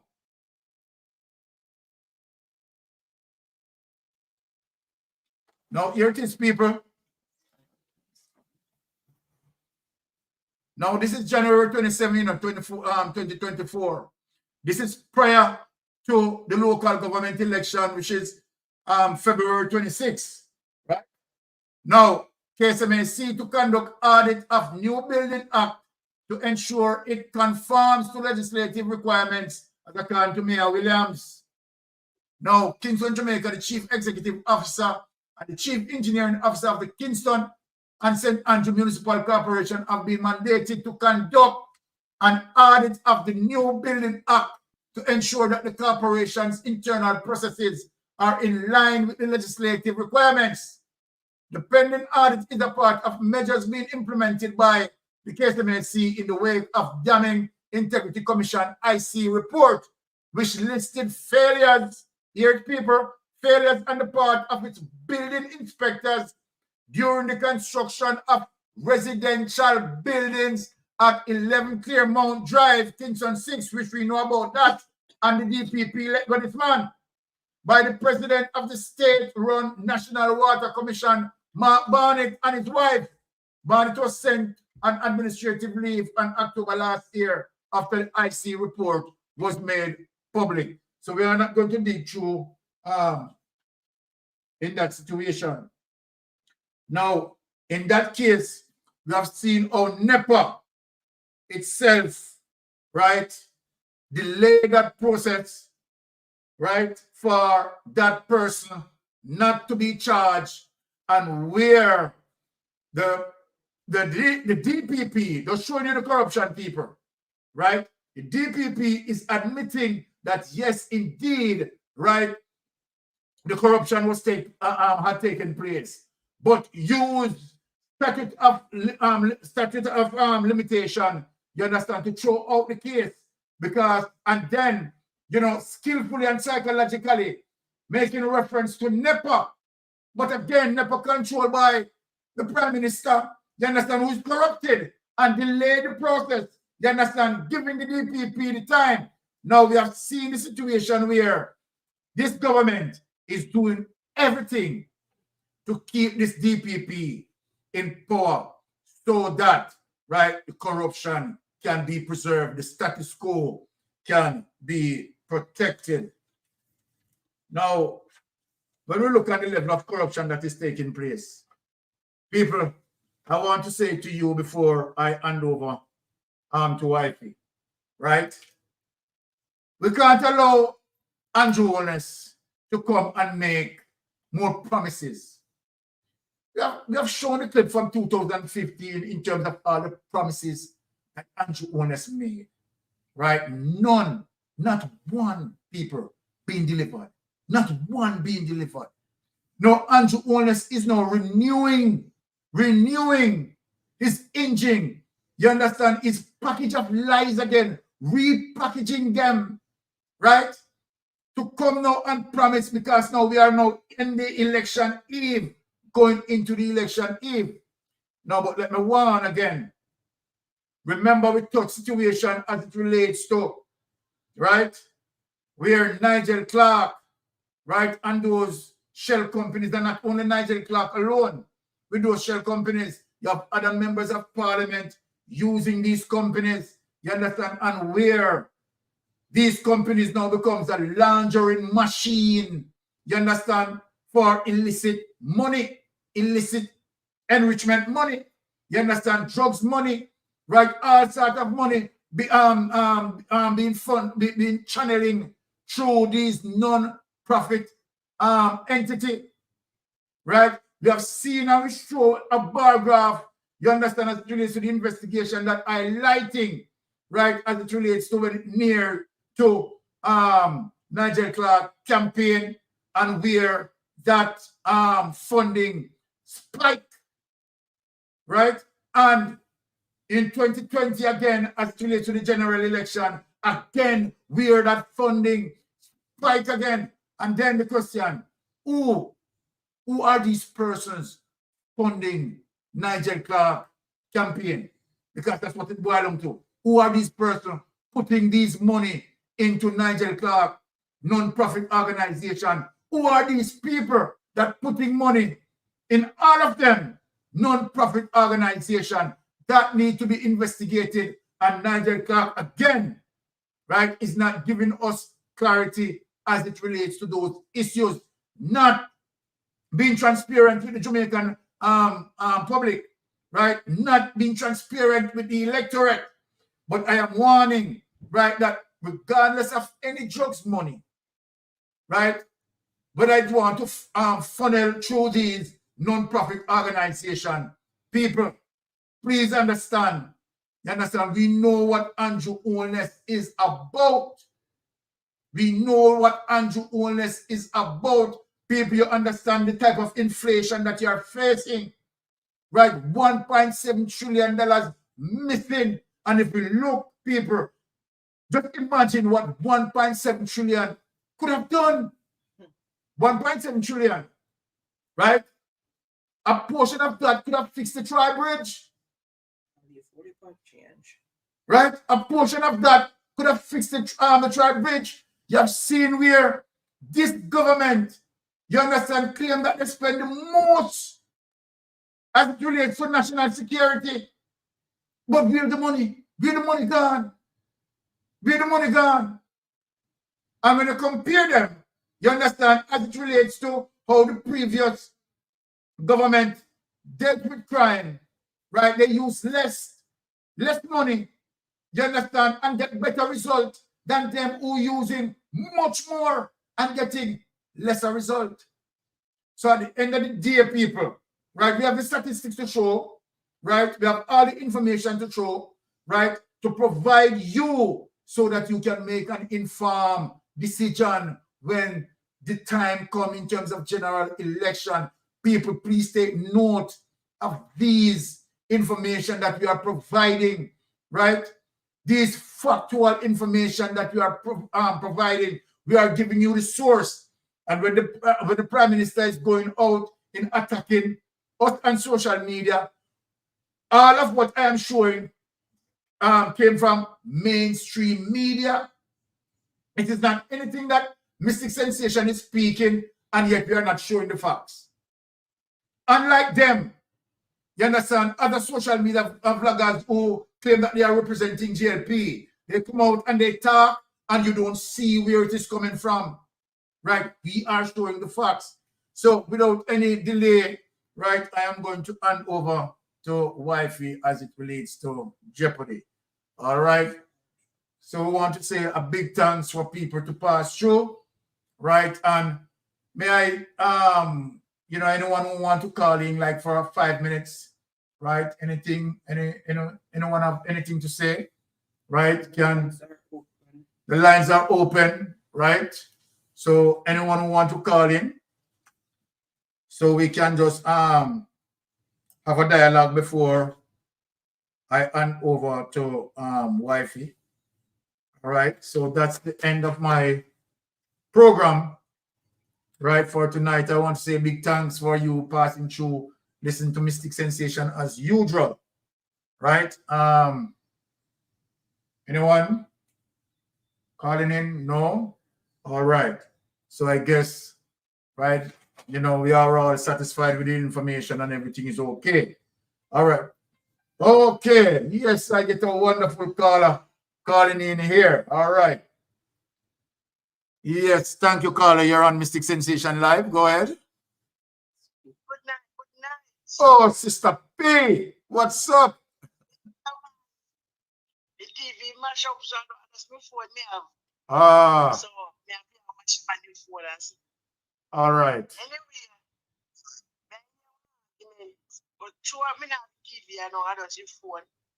Me never true more you start out if you me. Yes. Mr. Big Nose, I saw me styling.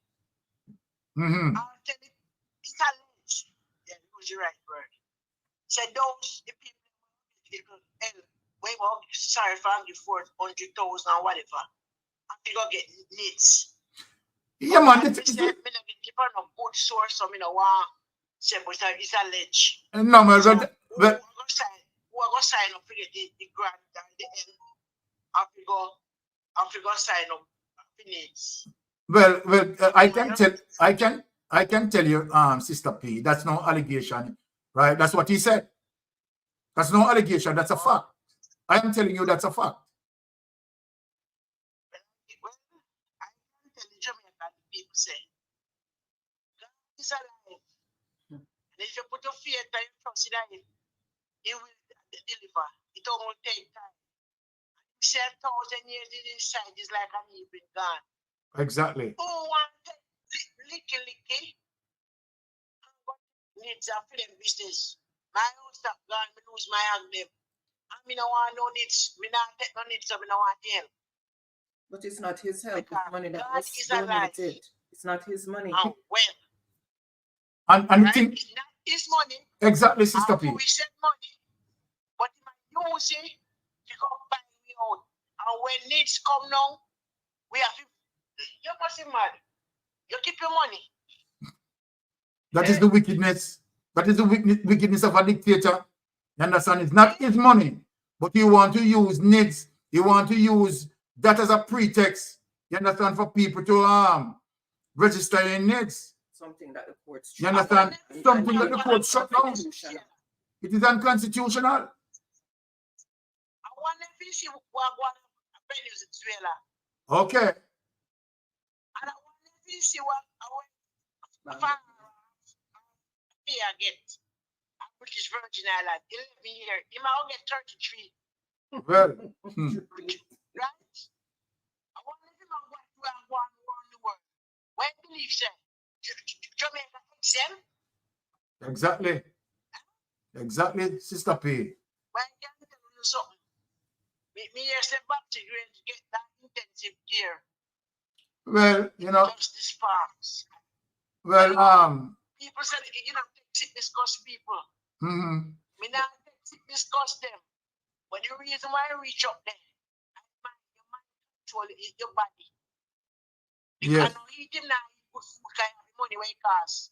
But the corruption turn over upon them. Oh God. And they feel like they own this country. Oh yes. And man holding not in our country. So when Speak man up, sister. holding come forward and put something positive. And it touch their nerves. You know, you take your finger there and touch your nerves, their neck. Mm-hmm. You know what you can do? You know what you can do? I am trained man, you know. Yes, man. So I can touch them. Yeah, so I can beginning. Babylon, you must fall down. All right, Sister P. The people is upon you. All right. So that are my 2 words. Fire down, moose there. And think a cool breeze. All right, love you, Sister P. All right. Later. Bless up, Sister P. All right. Uno hear Sister P a one. Sister P a one them, you know. Them now take the list, them now listening, you know. Sister P a one them. But Sister P just said, fire their much tail. And them think a cool breeze. All right, Sister P. Right. Have a wonderful weekend. Right. And I hope, Father God, right, keep you safe and sound. All right, so that's it. I'm handing over to Wifey. Wifey, you're on Jeopardy.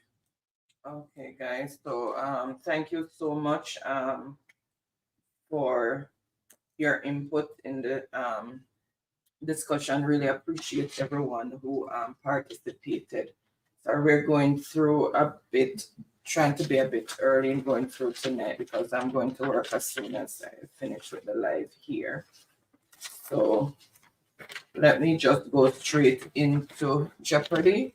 And remember, we're playing for credit, and it's $1,000 for the person who has the most points. And then we have 4 runners up of $500 each, which is Digicel or Flow. The question is in the form of a statement. You answer in the form of a question. If it's the name of a person, then it's who is. And then the answer, if it's the name of a place or thing, then it is what is. And then the answer. So let me just go ahead and bring up the template. To close out most of those things. All right, so let me just share the template. Let me just get rid of the logo because it's going to be in the way. All right, let's share the template.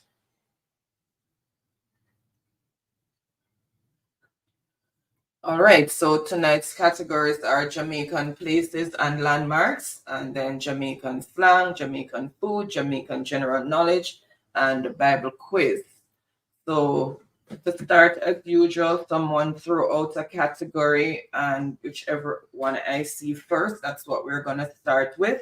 The person who answers the question correctly will choose the next category, and for how many points, and so forth and so on until the board is empty. So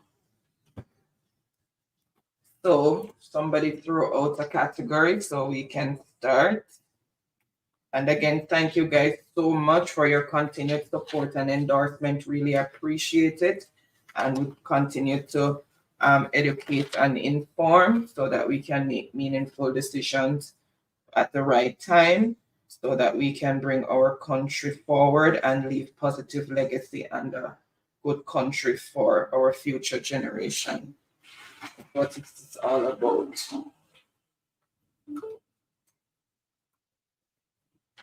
You are welcome, Carl.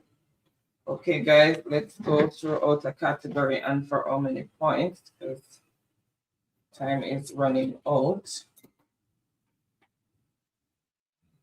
Let me just see on this one. Right, nobody's playing Jeopardy tonight. Good. All right, so I guess we will just leave it for next week then, because nobody's playing Jeopardy tonight. So, guys, I have been on night shift for the past 2 weeks, and I am very. We're closing it then. Yeah, nobody throwing out. So, guys, I'm just gonna leave this for next week since nobody is. Oh, Dan Mel is throwing out. All right. Dan Mel say, wait, man. How many points, Dan Mel?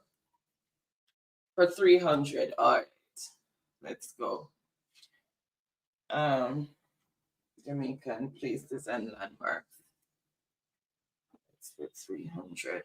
All right, so let's see what's there. So this 600-foot attraction lies just about 2 miles west of the town of Ocho. Name the attraction. Name the attraction. This 600-foot attraction lies just about 2 miles west of the town of Ocho. I guess most people who play Jeopardy is waiting for later, because we normally be later with Jeopardy. All right.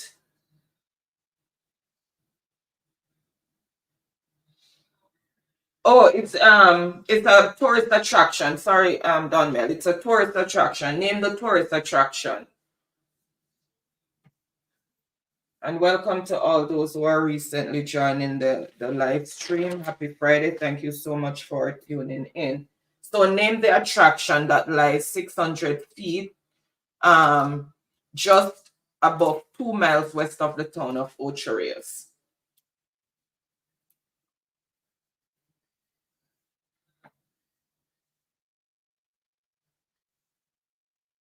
Remember, you have to put what is and then the answer.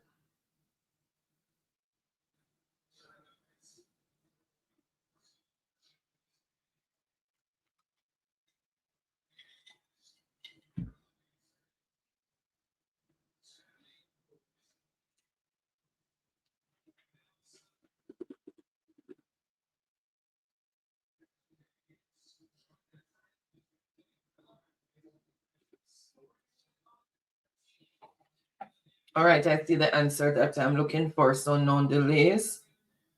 And it is what is Dunn's River Falls. So Dunn's River Falls is the answer, and it is for 300 points. So let's see who picked up those 300 points. Let me just refresh.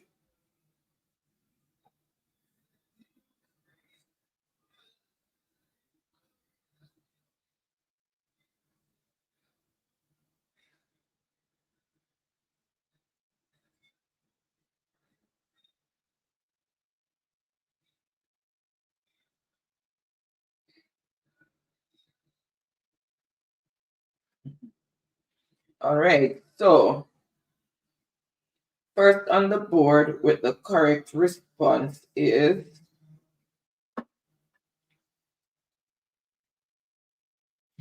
here's Who is that? Hold on.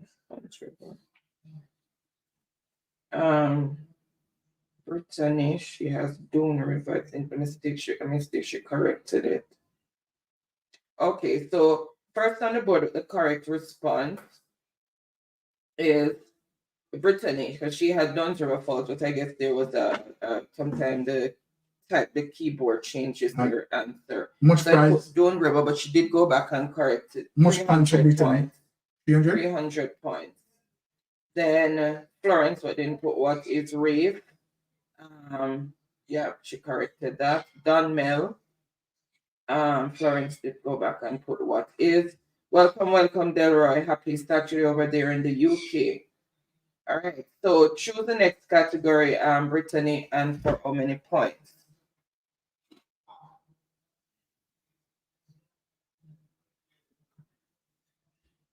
Choose the next category and for how many points? Yeah, I realized that Brittany, but we have to try and make sure we get it. So you're continuing that category for 400.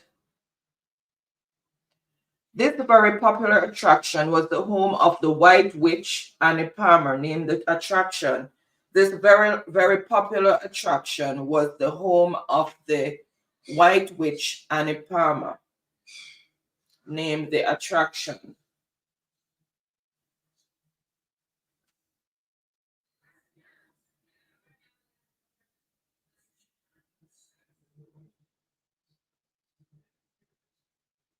Name the attraction. I've seen people put in the place, but not the attraction. You have to add the rest of it.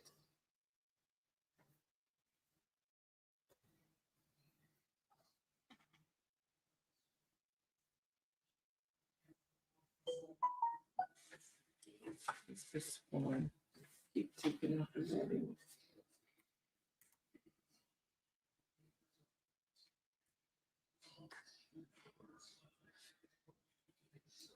All right, I see the answer that I am looking for. I see the answer that I am looking for. Okay. And it is what is Rose Hall Great House. So that's the attraction, Rose Hall Great House. All right, let's see who first came in with that response.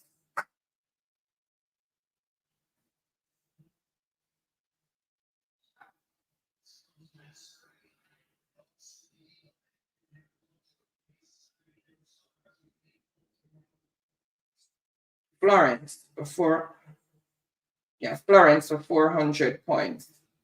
Florence? Yeah, what is Rose Hall Great House? Then And so the score as it is, Brittany on 300 points, Florence on 400 points. then Carl Dunmel.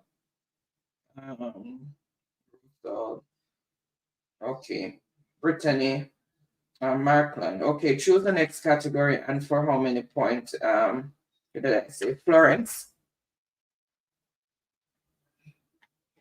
Choose the next category and for how many points?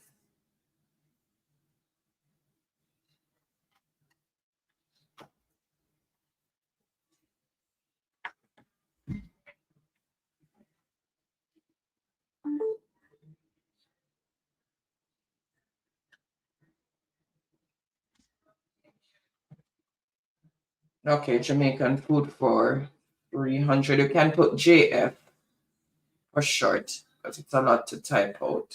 Jamaican food for 300. This traditional Jamaican dish consists of salted codfish sauteed with this national fruit and seasoning. So name the dish.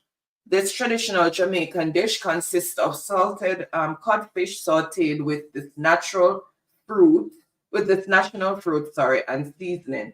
Name the dish. Everybody run out. No, name one dish.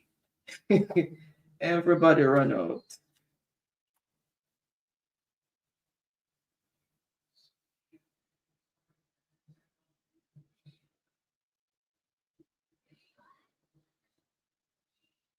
Remember, you have to put what is before the answer for it to be considered.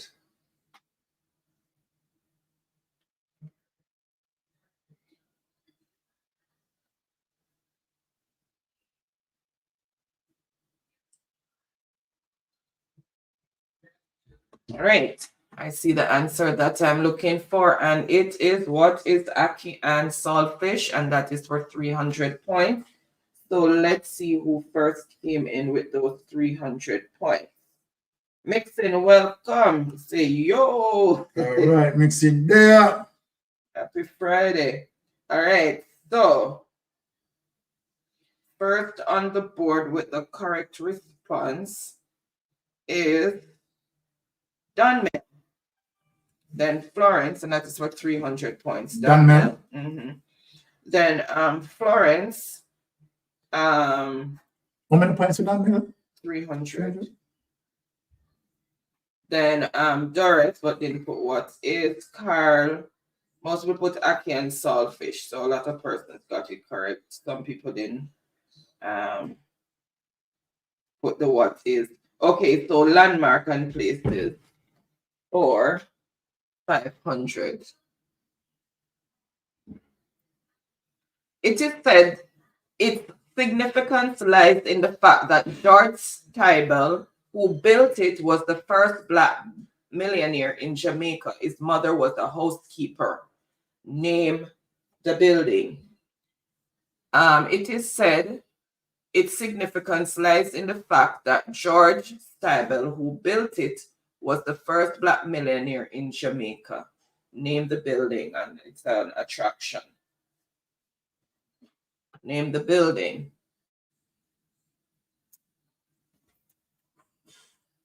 Welcome, welcome, Andrew.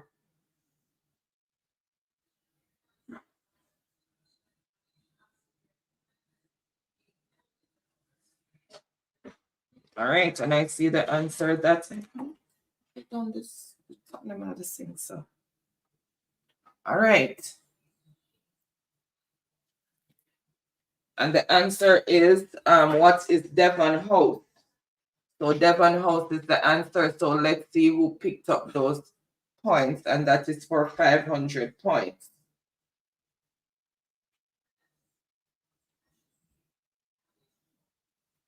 Who picked them up? Hold on.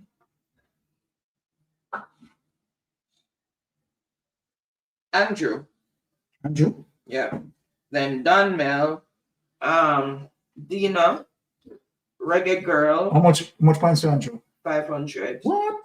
Florence, Carl, Mixin. So the score as it is, Brittany on 300 points, Florence 400 points, Danmel 300 points, and Andrew 500 points. So Donmel choose the next category and for how many points?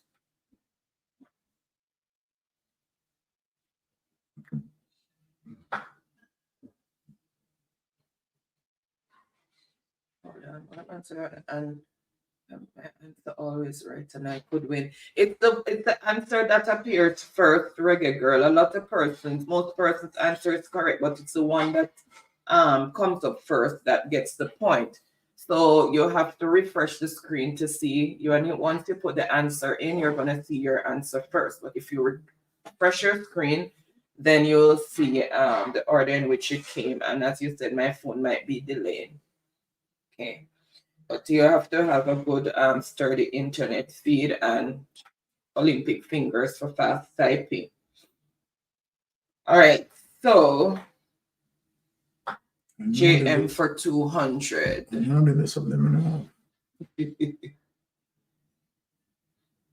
JM for 200. You have any JM there? No. What you need, Andrew? Jamaican slang, you said. It says JM. Oh. I may have JF, so I'm not sure which JS. one. I have JGK, Bible Quiz, and JPL. Oh, Landmark. Okay. For 200. It is known as the 7 Mile Beach.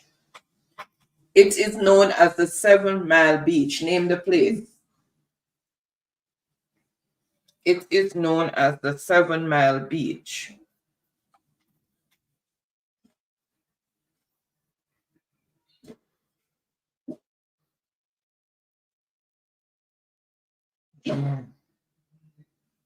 That's my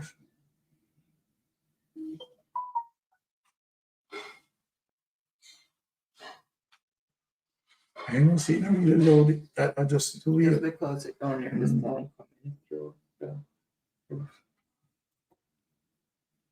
All right, I see the answer that I am looking for. So no delays, and it is what is Negril. So what is Negril? So let's see who came in with the correct response. Who first came in, I must say. Donmel for 200 points. Then Reggae Girl, Dina, no, Hyacinth. Okay, welcome to those who are recently joining. Okay, Donmel is saying Jamaican food for 400. So score as it is, Brittany on 300 points, Florence 400 points, Danmel and Andrew 500 points each. Word used to describe vegan dishes in Jamaica. Word used to describe vegan dishes in Jamaica. What do we call those foods in Jamaica? Vegan dishes.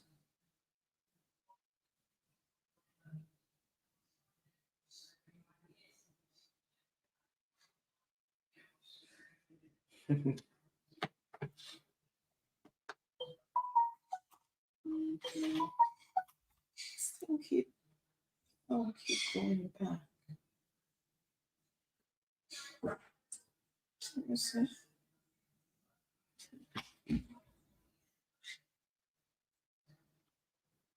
All right, I see the answer that I'm looking for, and it is, what is ITAL? That's the man. ITAL dishes. So that is for 400 points. So vegan dishes in Jamaica referred to as ITAL. So let's see who first came in with the correct response.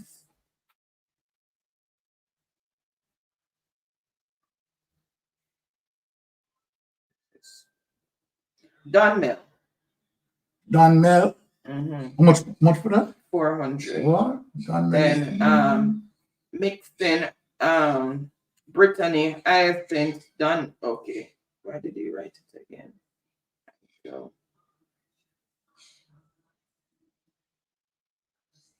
Oh, typo. Yeah, right, but he corrected it.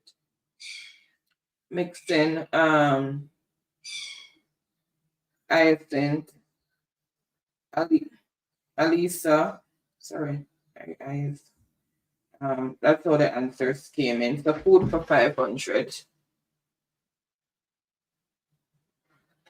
This Jamaican fruit, also known as the Jamaican apple, has a few and slightly tangy flavor and is often eaten raw or used in fruit salads. So this Jamaican fruit, also known as the Jamaican apple, has a sweet and slightly tangy flavor and is often eaten raw or used in fruit salads. Where get stew from?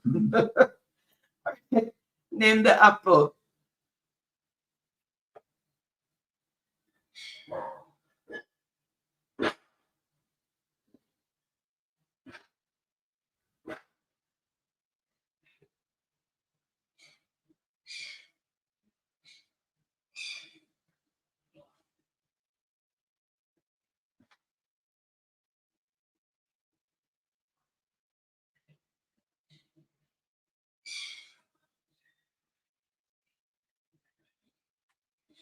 All right, I see the answer that I'm looking for. So no delays, and it is what is Otta eats the apple, and that is for 500 points. So let's see who picked up those 500 points. All right, so it starts there. Andrew, for 500 points. So the score as it is, Britannia on 300 points, Florence 400 points, Daniel 900 points, and Andrew 1,000 points. Okay, choose the next category and for how many points?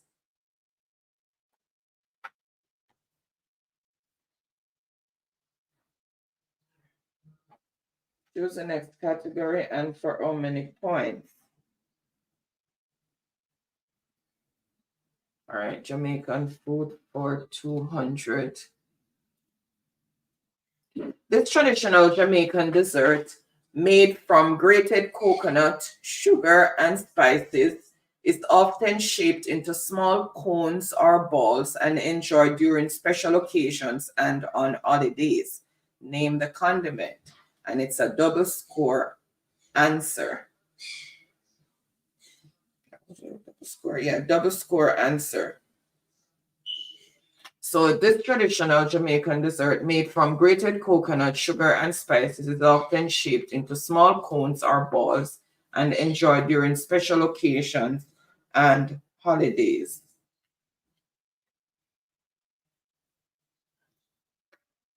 Where's the other one? Okay.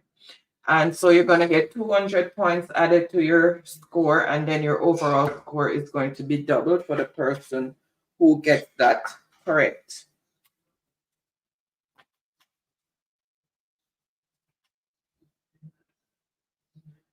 Okay, so I see some people put the 2 words together, some people only put 1. And remember, it's grated coconut that's already in the statement. So if you don't put back the coconut, that is still correct because coconut is already mentioned in the statement. All right, so what is coconut drops? They just say that before I say the person who gets the points. All right, so let's refresh. I don't know who is going to get it first, but let's see.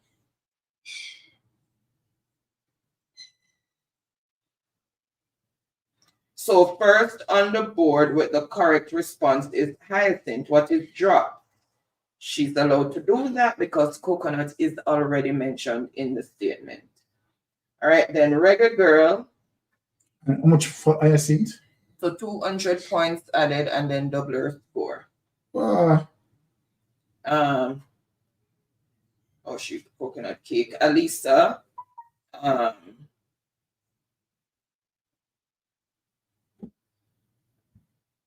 Okay, that's how the answers came in. So choose the next category, Hyacinth, and for how many points?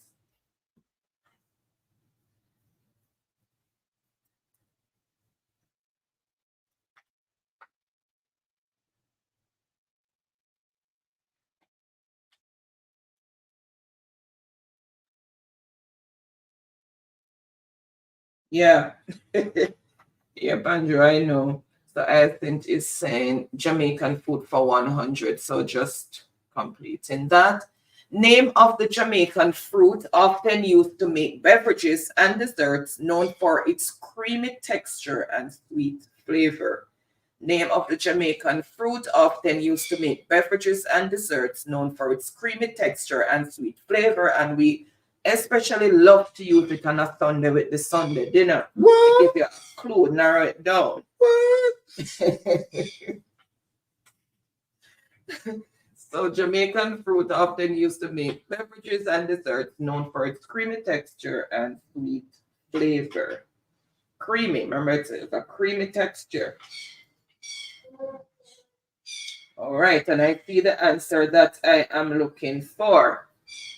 And it is, what is soursop? So what is soursop? All right, let's see who came in with the correct response. So we looked over rice and peas and soursop. Oh, yeah, man. So first on the board with the correct response is Andrew, then Brittany. What points for Andrew? 100. Then Florence.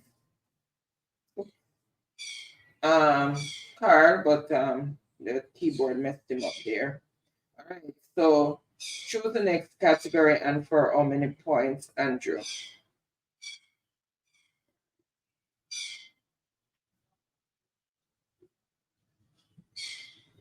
Happy 19. Okay, land for 100. The highest peak in Jamaica, towering at 7,402 feet. Everybody run out. The highest peak in Jamaica, towering at 7,402 feet.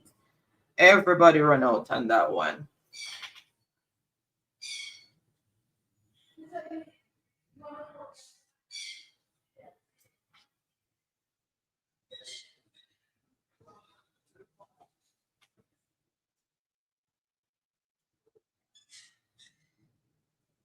All right, I see the answer that I'm looking for, and it's what is Blue Mountain. So Blue Mountain is, and it's for 100 points. And remember, peak is already in the statement. So if you don't put peak at the end, that is still fine. All right, so let's see who came in. Andrew, then Don Mel. Andrew, 100. And Florence, Brittany, Hyacinth. Oh, she didn't put Blue Mountain. Let me put Mountain. Then Reggae Girl, Alisa. So score as it is, Britannia 300 points, Florence 400 points, Dunmel 900 points, Hyacinth 400 points, and Andrew 1,200 points. Refresh your screen, Reggae Girl. Refresh your screen.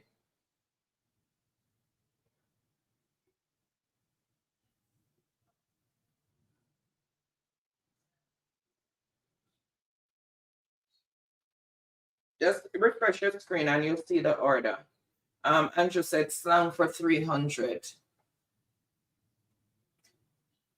So you're gonna give me the English version of the Jamaican slang, what it means. Wagwan in Jamaican slang means. Then when we say wagwan, what do we mean?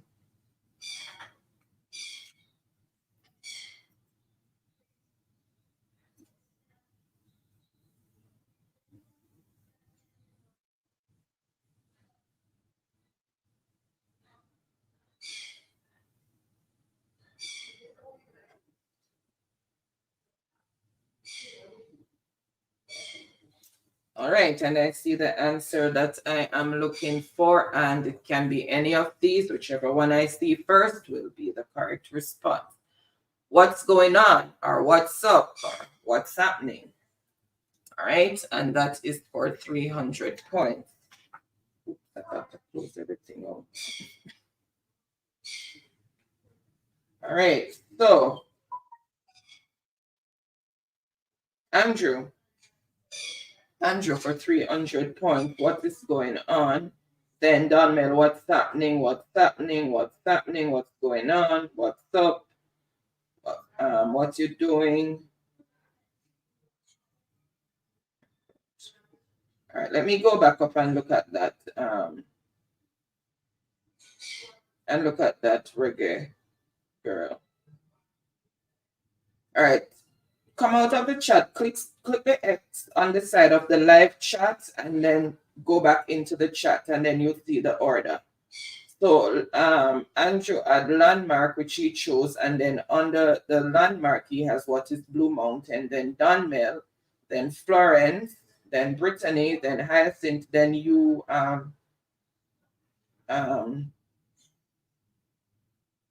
wait, why am I not seeing?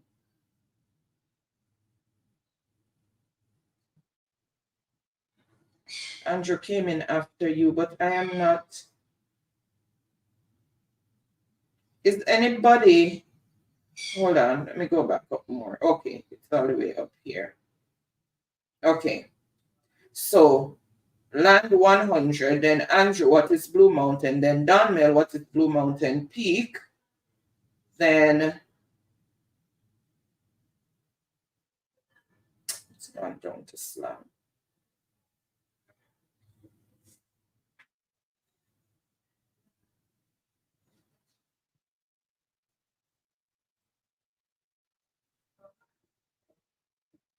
Okay, so it started there. Okay, so land 100, then Andrew, what is Blue Mountain? Donmel, what is Blue Mountain Peak? Florence, what is Blue Mountain Peak? Brittany, what is Blue Mountain? Hyacinth, what is Mountain? Reggae Girl, what is Blue Mountain? You have to refresh the chat to see the order. Everybody who answers is gonna see themselves first. That's why you hear me say, let me refresh the chat. Once I click the X at the side of the live stream, I come out of the chat, and then I go back in, and then it lines up in the correct order. But if you do not do that, you're always going to see yourself first, and it is not the correct format. Yeah. So you have to come out, hit the X, get out of the chat, and then go back into the chat. That's where you refresh it, and then you'll see the correct order in which people answer.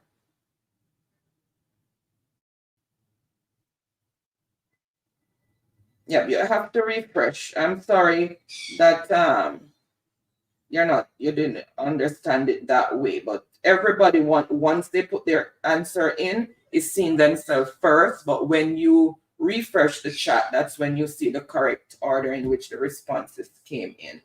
And that's the only fair way I know how to do it. Okay. All right, I just want to make sure we don't leave you behind and you are with us. That's why I went back to try to make you understand, because I realized you're new at it. All right, so we gave that one already, correct? And then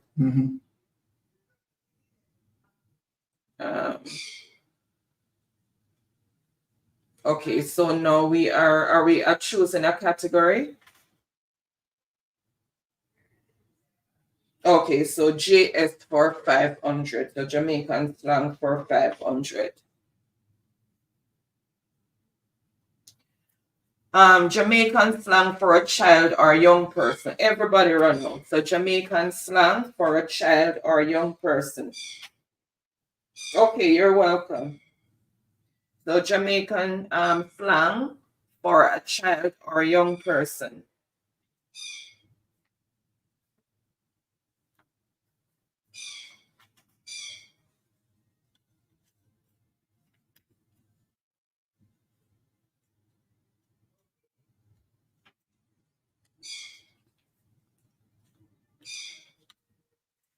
Sorry.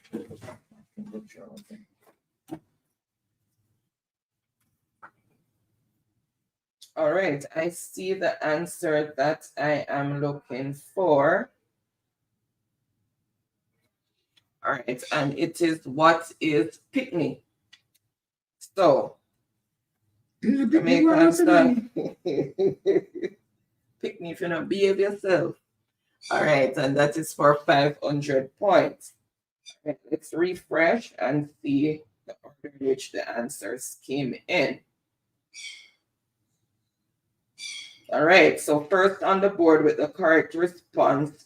Okay, so he has that. So Andrew, you missed out the E. Donnell, you have not correct spelling. You have one N too many. Who I got am that? trying to see because my eyes are like.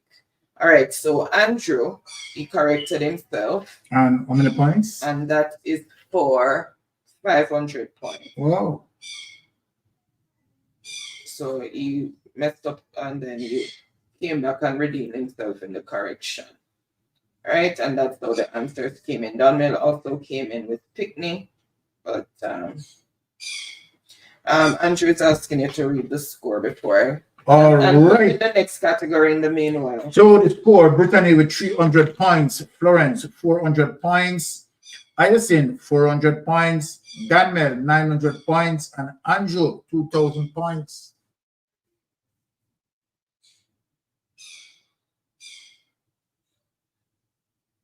Okay. All right. Donnell is asking a reasonable question. Hold on, Andrew, with choosing. Because what happened, he had just P-I-N-C. He had one N, which I know it's typo. Andrew, he has I-C-K N-E-Y. He didn't have that E. All right, so Donnell is the 500 points. He has a very reasonable point. Oh, Daniel is a 500 points? Yes, he just had one N in the mid, too many. Okay, so minus about 500 from yeah. Andrew, 1,500, and add that 500 to Daniel. So we have to try and get the correct spelling because now it's costing. Okay, so let me read over the score for the correction. So Brittany 300 points, Florence and Hyacinth and 400 points, and Daniel now 1,400 points, and Andrew 1,500 points. That correct, right? I remember, Andrew, I did give you a point where I know it was something with the keyboard, and it's only fair for Donnell because it's a typo as well. So what I'm going to do from now on to avoid any discrepancy, it's only the correct spelling, whether it's a typo or not, then it is only the correct spelling that is going to be given. So everybody just have to pay attention and make sure they get it correctly because I don't want to seem as if I'm being biased. All right, so slang for 400. If someone says, big up yourself, they are telling you this. If someone says, big up yourself, they are telling you this. You know, real no. That means that area, John.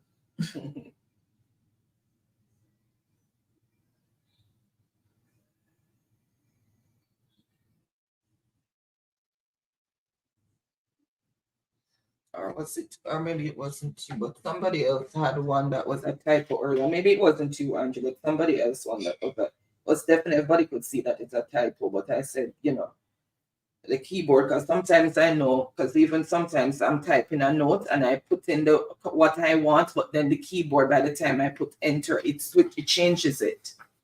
And then I have to click on it and it shows me what I typed before. And then I have to validate that that is what I really want.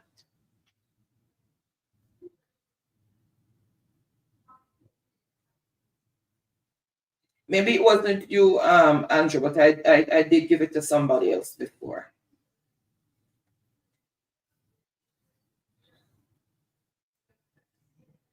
Okay, and I'm going to stick to that rule now, Andrew. Only correct spellings will be awarded.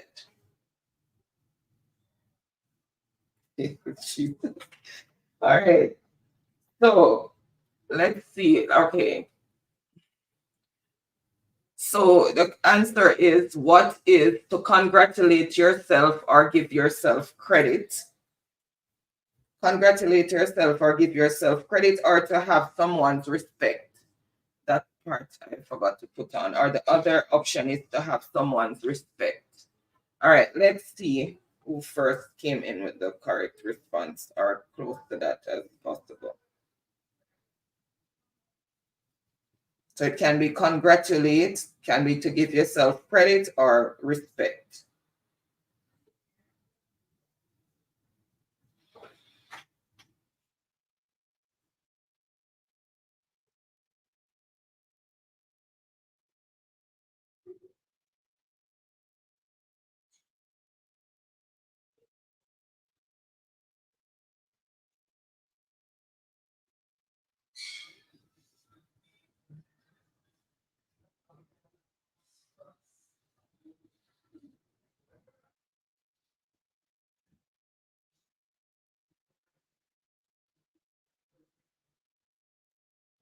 All right, so the correct response, what is congratulation? Blessing.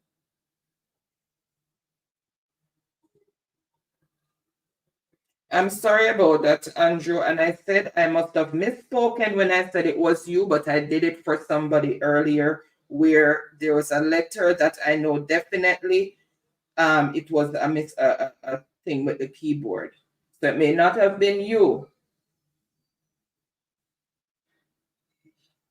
All right, so the correct answer is, and even if asked, because it said, what is respect yourself? It's not respect yourself. Let me make that abundantly clear. It's to have someone's respect, someone respect you.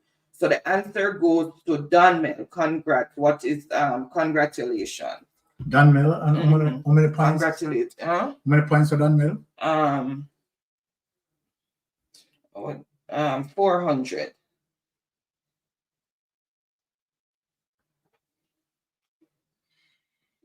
Okay, so the score as it is, Brittany on 300 points, Florence 400 points, I think 400 points, Andrew 1,500 points, and Daniel 1,800 points.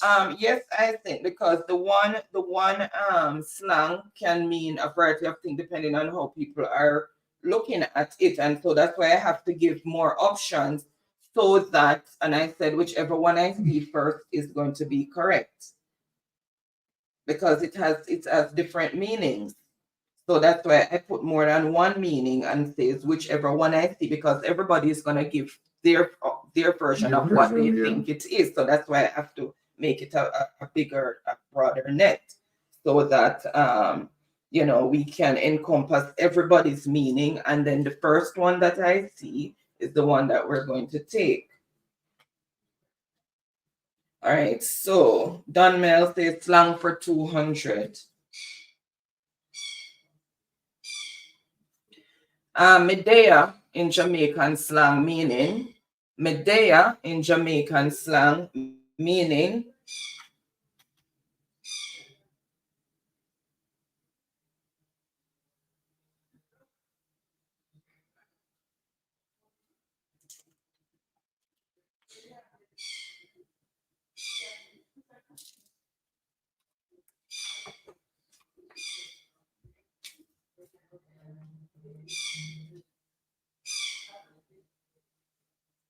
Medea meaning, all right, I see the answer that I'm looking for, and it's I'm here.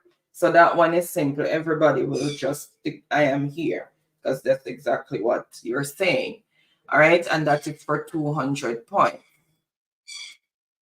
So let's see who first. Why is the volume coming back on this thing?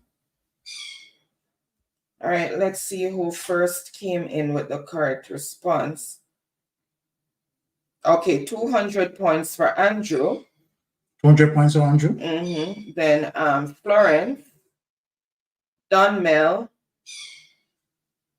Hyacinth,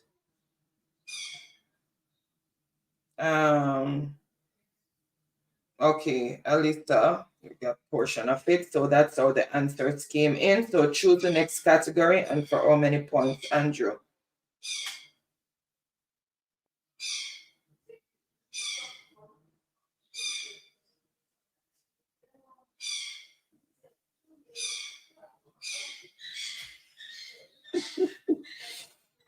Okay, Andrew.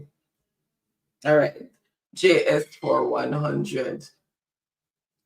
If a Jamaican says it's good or it's cool, they're expressing approval or satisfaction with the thing or situation being discussed.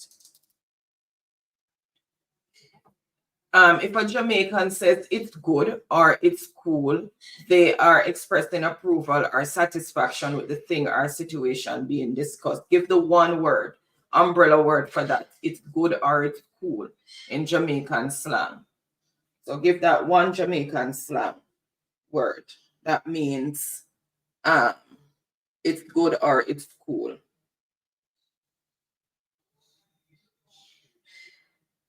Jamaican slang.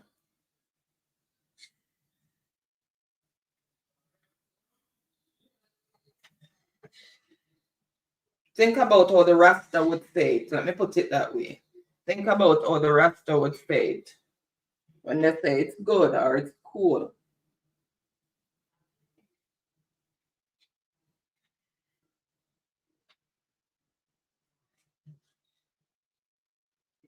All right, I see the answer that I am looking for, and it is what is airy. Everything airy means it's good, it's cool. All right, let's see who first came in with the correct response.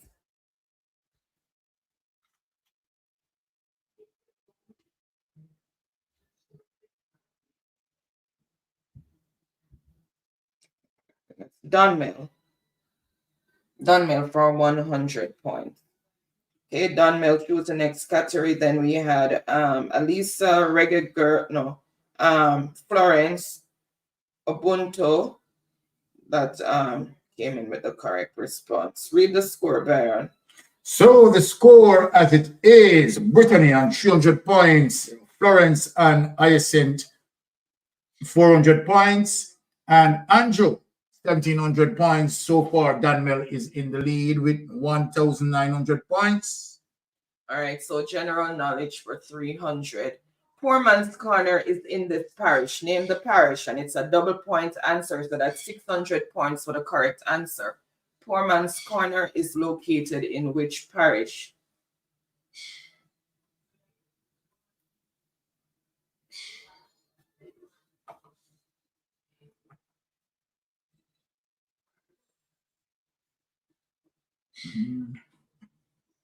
Poor Man's Corner is located in which parish?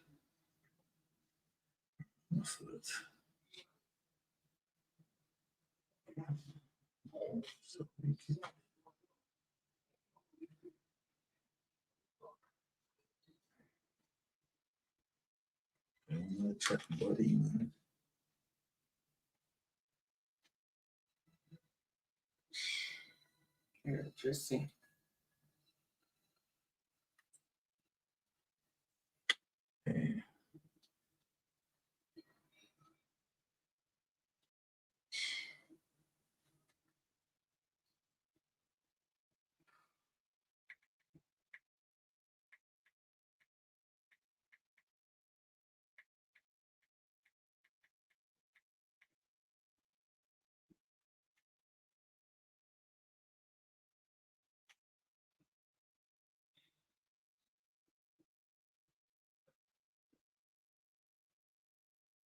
All right, I see the answer that I am looking for.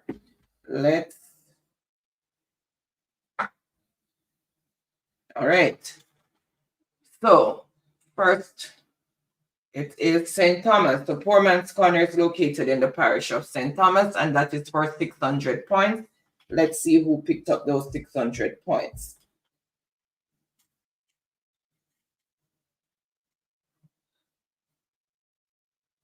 So, first on the board with the correct response is Reggae Girl for 600 points. Reggae Girl? Mm-hmm. First time on the board, right? Yep. Then Reggae Florence Girl. and Sharon. So Reggae Girl, choose the next category and for how many points? 600 points for Reggae Girl. Wow. That's one go. One go. And she jumped past 3 person. All right, so choose the next category. You can do, because it's just 2 categories, you can do JK or BQ. You don't have to type it all out.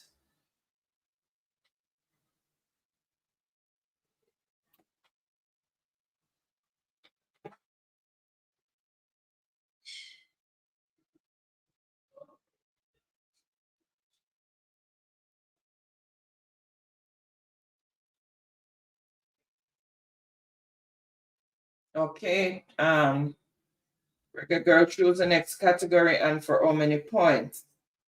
You have 2 categories left there. JK, how many points do you want it for? How many points do you want? It's 100, 200, 400, or 500?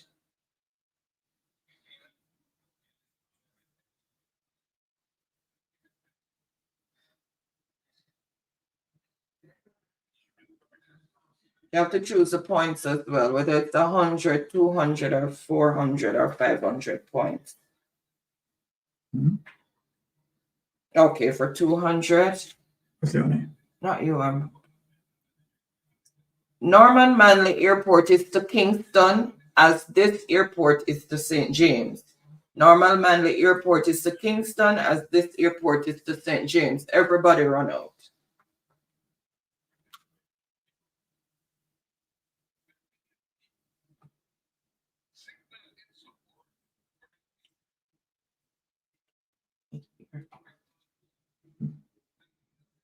So now listen to it, very important.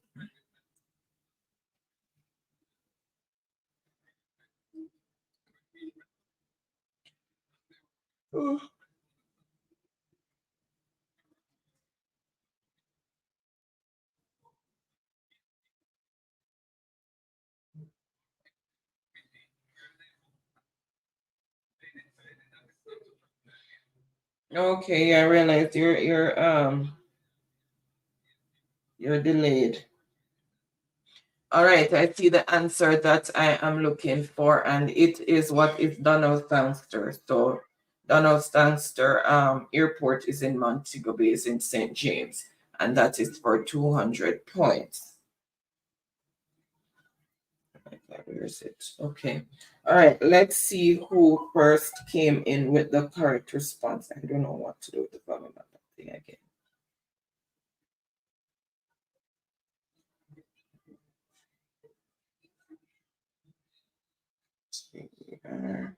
All right, so first on the board with the correct response is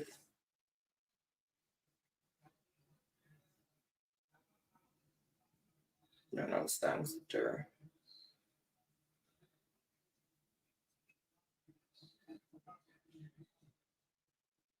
Let me just make sure. All right, first on the board with the correct response is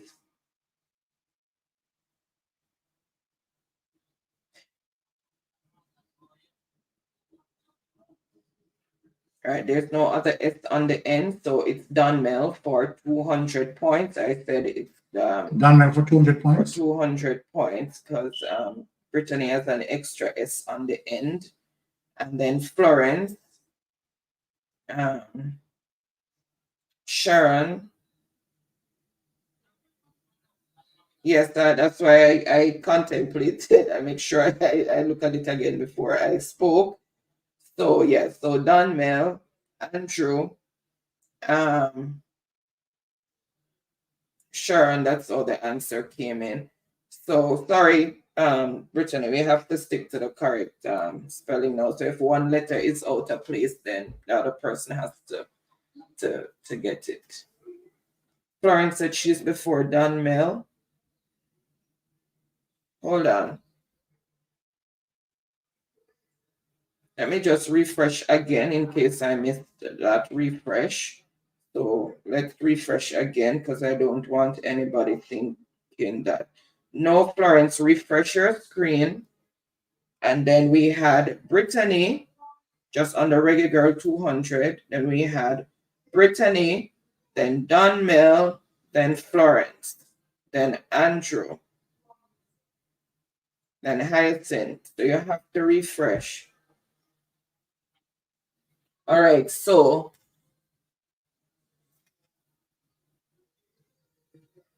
refresh your screen.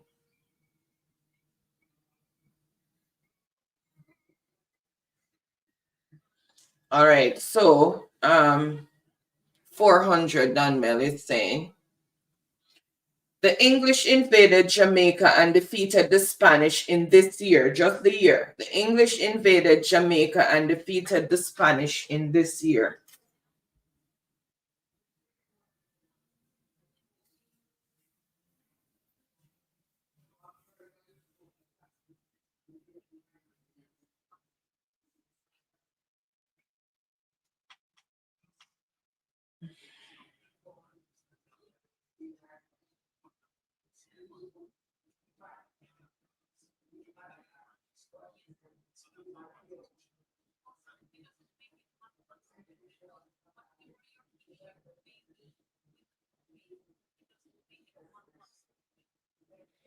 All right, so I see the answer that I am looking for, and it is what is 1655, and that is for 400 points. All right, let's see who first came in. I'm refreshing the screen, so I would advise everybody to refresh their screen so that you can see the order in which you came. So, first on the board with the correct response is Andrew, then Florence, then So Andrew, much points going for Andrew? 400 points. Okay. Then Carl, and that's how the answers came in.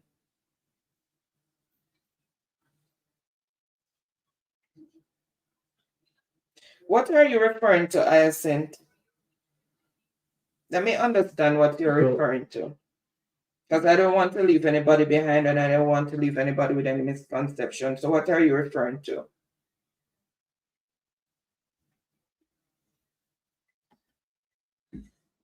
All right, until she responds, let me just bring up then JK for 500.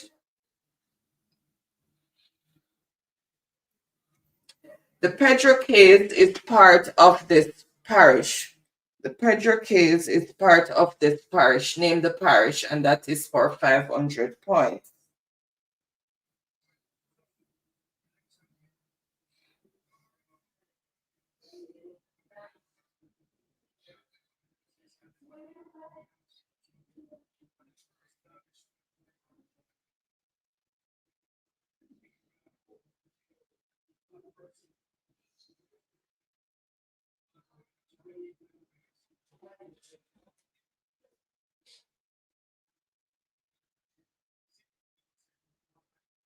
Ten, 7, 3. Okay, let me just go back and Google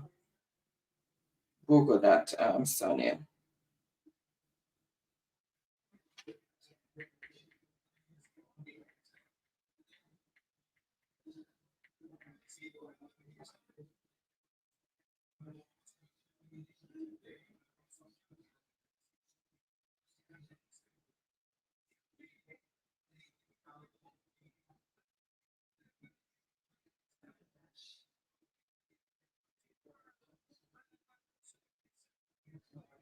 Okay. All right. So we have to do a correction. Let me just get through this one and then I'll make the correction. And that's why I like when people just explain themselves so that I can look into, because I am not an unreasonable person. If I make a mistake with an answer which has happened in the past, I research it and then I come back and I say, okay, you were correct or whatever. So there's a correction that needs to be made and I'll go back to it after I reveal the answer for this one. Okay, so let's see if I see the correct response.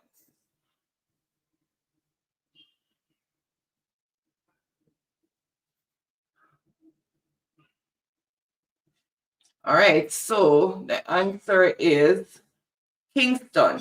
And just fun fact, the Pedro case can be found on the south coast of Jamaica. It is 97 kilometers southwest of Portland Point and 161 kilometers in distance from Kingston. According to the Morant and Pedro Case Act, the Pedro Case form a part of the parish of Kingston, and that is for 500 points. So let's see who picked up that 500 points, and I am refreshing. So let's see.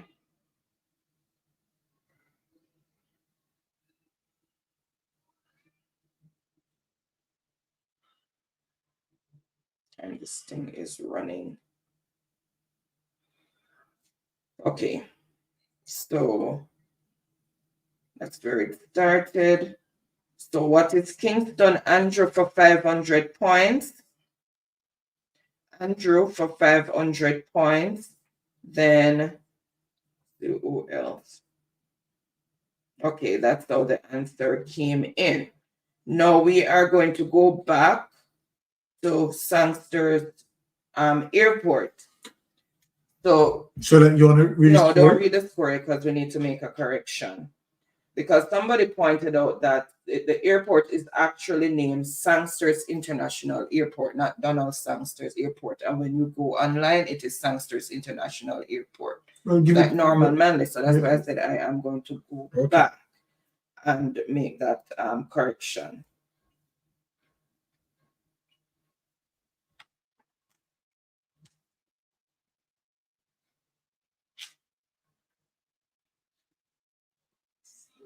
And that was for, let me just see here. I'm sorry for all the mishaps tonight, guys. It's night shift is burned me out. Work last night, only got 3 hours sleep today, so my brain is not functioning optimal right now. And I'm going back to work shortly. And that was for 200 points.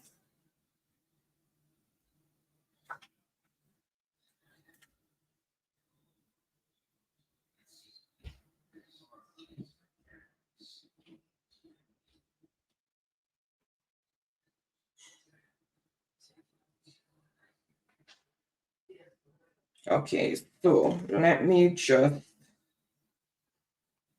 shut this thing up. Just light it and running away.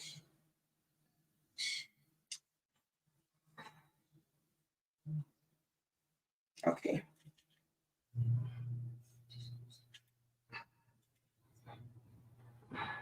So it's the done mail. So that point is actually going to go to, and it's Sangster, not Sangsters. So let me make that clear. It's Sangster, not Sangster. So whoever have Sangster International will get it. You know what? Let me do it up. No, that is not going to be in the. I don't know that this thing is just jumping at me and just goes slightly over it and it's just running. Just wasting my time right now.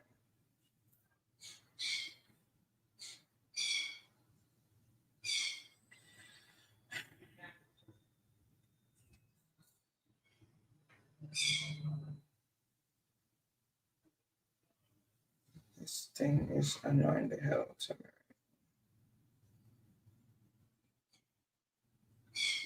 And it still be the case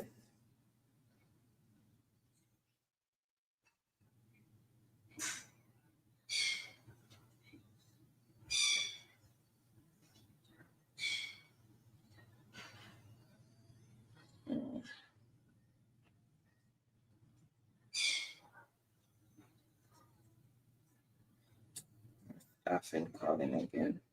All right, so and only one person had Sangster International from what I can see here. This thing is just from what I can see here, somebody else put MBJ. Andrew had Sangsters International Airport. So what I am going to do is just give Donmel keeps his 200 points and give 200 points to Andrew. That's the only fair because Andrew has Sangsters, not Sangster. And I did put down our Sangster Airport as the So because it Andrew is to get 200 points. yeah, and give yeah, and let Donmel keep his 200 points. That's the only fair thing to do right now. Okay. So I'm just gonna leave it at that. I didn't add Gangster International Airport. So I have to read over the score then. So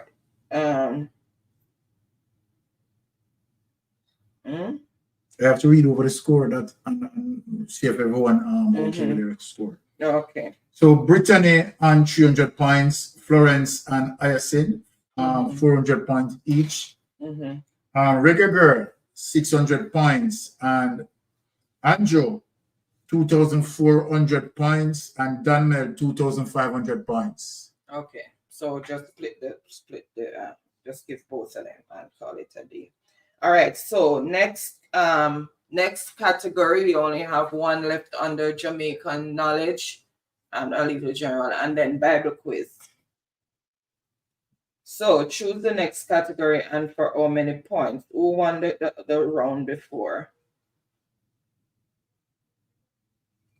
Andrew, so choose the next category and for how many points?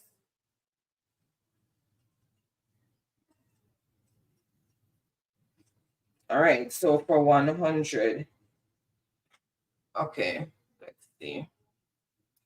This reptile is featured on the Jamaica's coat of arms. This reptile is featured on the Jamaica's coat of arms. What is a reptile? Which reptile is on the Jamaica coat of arms? Everybody run out.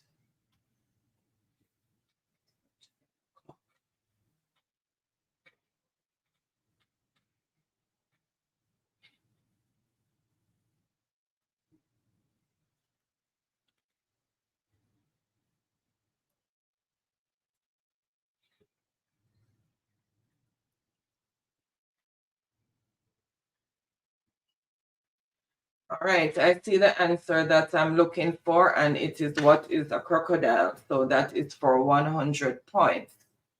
All right, so let's see who first came in with the correct response. And it is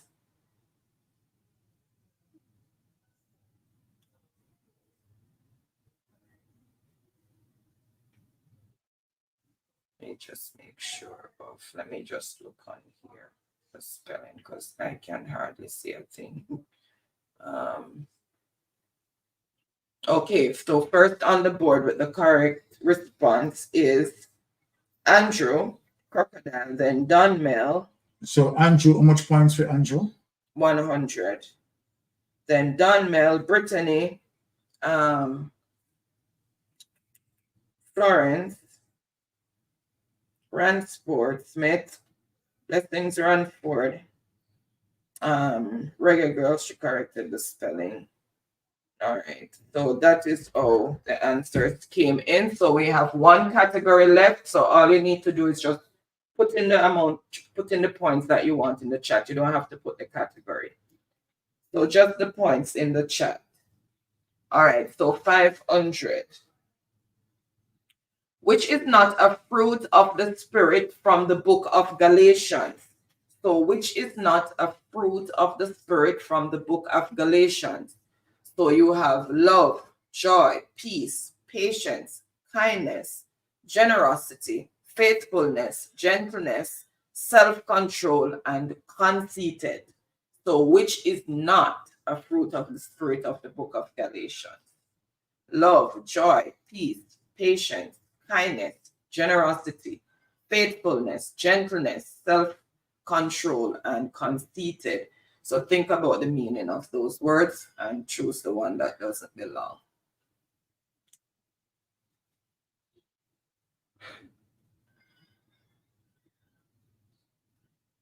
So which word doesn't belong in those words that I listed?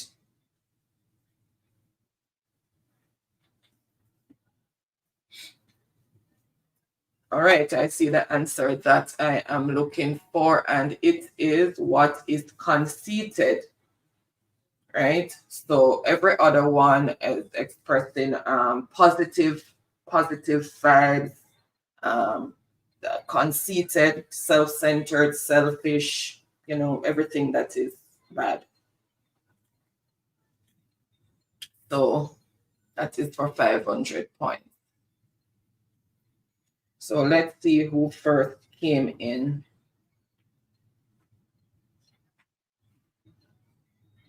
With the correct response. Oh, Sharon, I think your internet is just a bit delayed. So Sonia on the board with 500 points. What is conceited? Then Florence, Rafe, Alisa, Brittany, Sonia, 500 points. Sonia? Yeah. So how many points do you want now, Sonia? So Sonia is the first time Sonia on the board, right? Yeah. So Sonia with 500 points. So Sonia, how many points?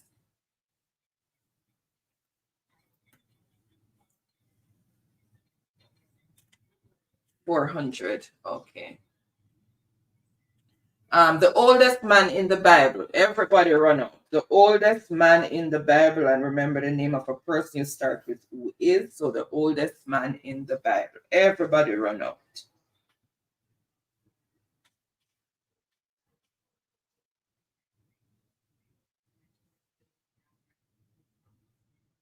Remember, you have to do who is for a person's name.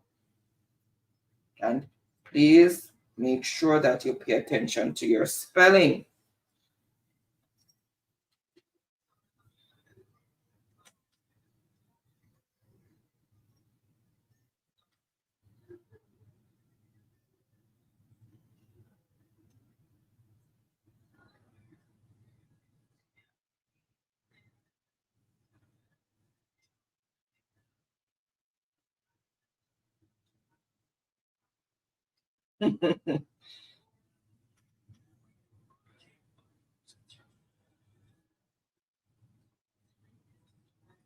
All right, I see the answer that I am looking for, and it is who is Methuselah.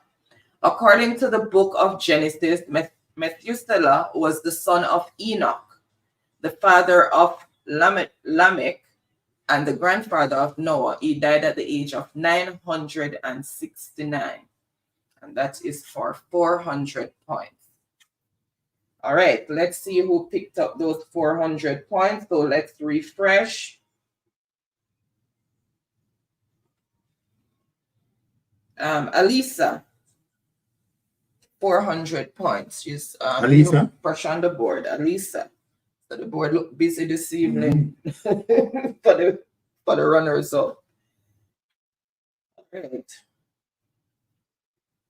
All right, so choose the next choose how many points, Alisa. Choose how many points.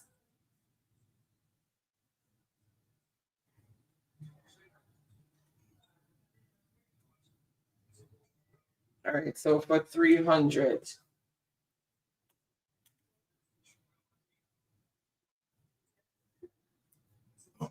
Oh, 3 points left? 3 points left. He bought Joseph and put him into slavery. His name is. He bought Joseph and put him into slavery. His name is, and it's a double point answer, so it's 600 points to the person who gets this correct. So name the person.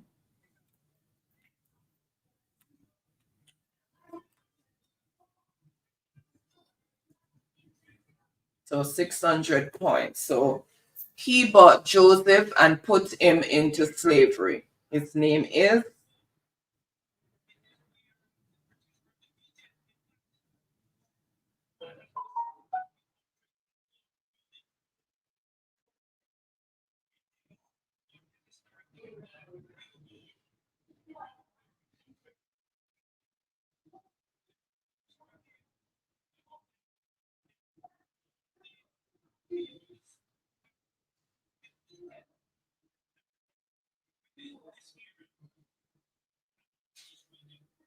all right, and I see the correct answer that I am looking for. And remember, guys, spelling matters.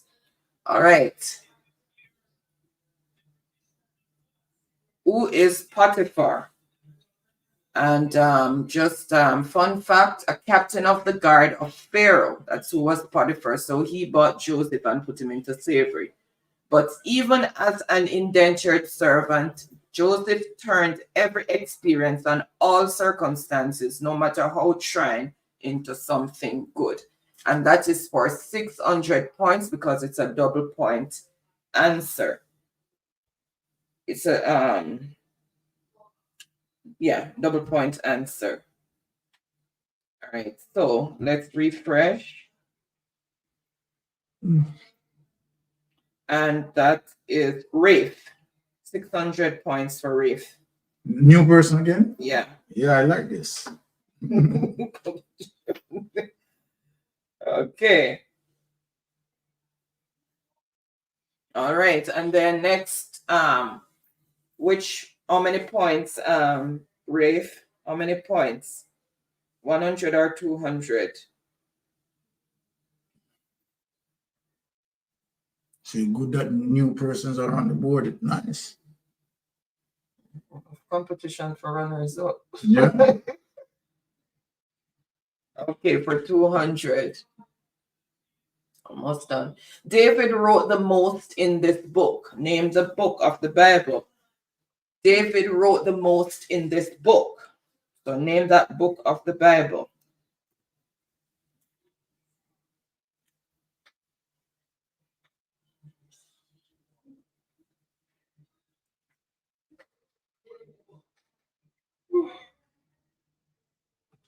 So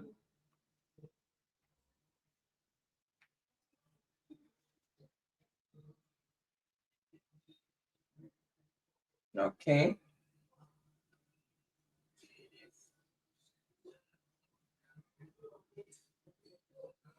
All right, I see the answer that I'm looking for, known delays. And what is Book of Psalms? If you only have Psalms, that's correct because book is already in the statement. Right, so that is for 200 points. So let's see who first came in with the correct response. Andrew for 200 points, then Florence, Ubuntu, Sharon. Andrew for 200 points. Then Aliza. Because guess what? And that was the okay. So I have 100 left. Okay.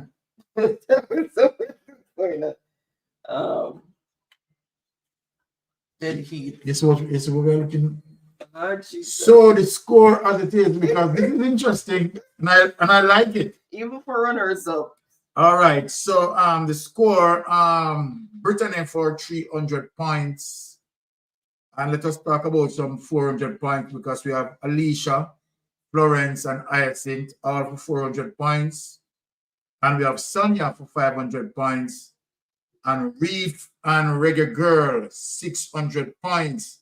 And Danmel and Andrew, 2,600 points. Tight. So let us see how the 100. The 100 is significant enough. So let us see how the final thing set there. All right. So it's 100 points that's left. And as you can see, it's ties all around dead heat. All right. These were Adam and Eve's 3 sons. So name the 3 sons. These were Adam and Eve's 3 sons. So name the sons, and spelling matters, people. You're holding us to that. So spelling matters.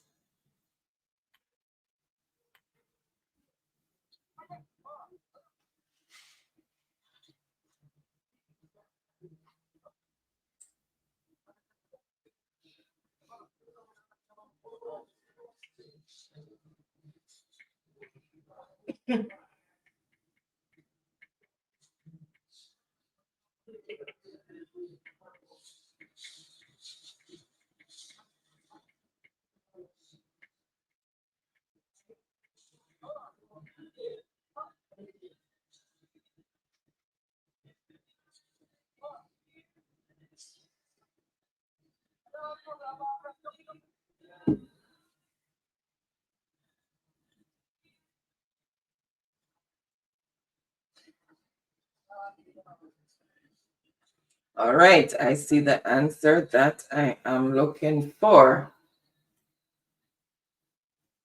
So it is, who is or are Cain, Abel, and Seth. And that is for 100 points. So there are Cain, look at the spelling, Abel, and Seth. All right, and that is for 100 points. So let's see who first came in with the correct response.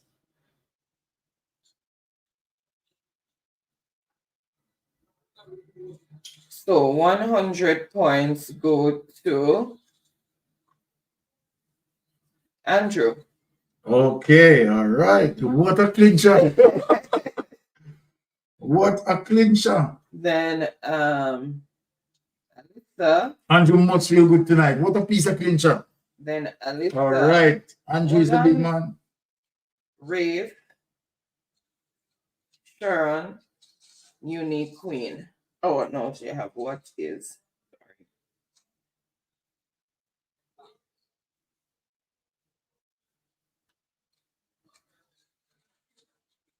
So that means Maron didn't put down one of your points then, Andrew.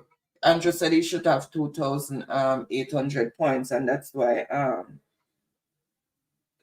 Andrew was Dunmel was saying Andrew won. So you missed a score. But anyway, he won. Put the 2,800 Okay, so I can so- write it off correctly in the books at the end of the year when we're looking through for the person with the most points. I have. So sorry about that, Andrew. If I miss that 100 points, so I have corrected it. So it is 2,800 points going to Andrew. But hold on.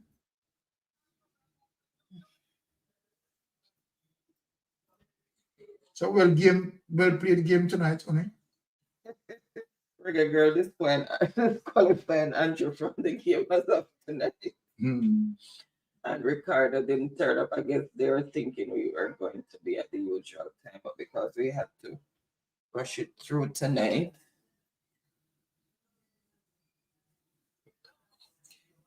So guys, thank you. Hold on, because we have a problem here. We're going to have some runoff as it relates to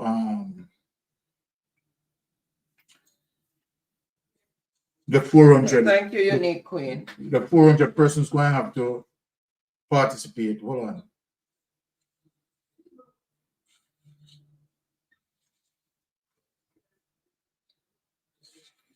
All right, so congratulations to all the winners. No, And congratulations. Wait, I know what you're saying. We'll do that. And congratulations because you're still telling to everybody who participated and answered it. As I said, the game is not for the swift, but who can endure to the end. And you have to have good solid Wi-Fi and Olympic fingers in order to come in quickly with the answers. I know some people, their internet were lagging, unfortunately. But nevertheless, thank you so much for your participation. Really appreciate it. Okay, continue. Okay, so we have 3 persons who need to stand by to answer one more question, right? Because they are tied as it relates to the total numbers, which is 400. And so we have Alicia, and we have Florence, and we have Hyacinth. So only Alicia, Florence, and Hyacinth, right, is going to participate. For the winners, we have Tanya, right, who came in at 500. We have Reggae Girl in 3rd place, who came in at 600. We have Dunmer, right, who came in at 2nd place. He has 2,600. Of course, Andrew, 2,800. So Alicia, Florence, and Hyacinth. But you left off Rafe. Rafe have 600 points. Oh, my So, bad again. Rafe had 600 So points. Rafe and Reggae Girl. No. Rafe and Reggae Girl is gonna go on the board because they have 600 points. Yeah, what happened to us tonight? My goodness. Okay. All right. So sorry about that. So the 400 persons are eliminated based on this. So Rafe, I was leaving off Rafe. So Rafe is 600, 600 persons would be on it. Okay, so we have Tanya fifth for 500. No, Baron. Sonia fifth. Okay, you're switching it around. Exactly. Okay. So Sonia fifth in fifth place for 500. Reef and a Reggae Girl, right? They share the points between third and fourth, whatever order want to spin that. And Danmel 2,600, Andrew 2,800. So that's it. All right. So for Rafe, I don't think I have a number for you. So let me. I don't take person's number online. Right? Oh. So you are going to message me on WhatsApp on the number streaming across the screen. Let me just 86287. Right. So you're gonna WhatsApp me the number that you want it sent to. It has to be a Jamaican number, and let me know whether it's Digicel or Flow. So I need the provider as well. Why you thought that Andrew and the first part is done? Well, a lot of names threw me off for the first time. But it's good that we have new people on the board. Because even Freedom Baron used to say, my brethren Freedom. Oh my goodness. So I can't hardly see a thing. It's blurry. Put on the glasses. Connect.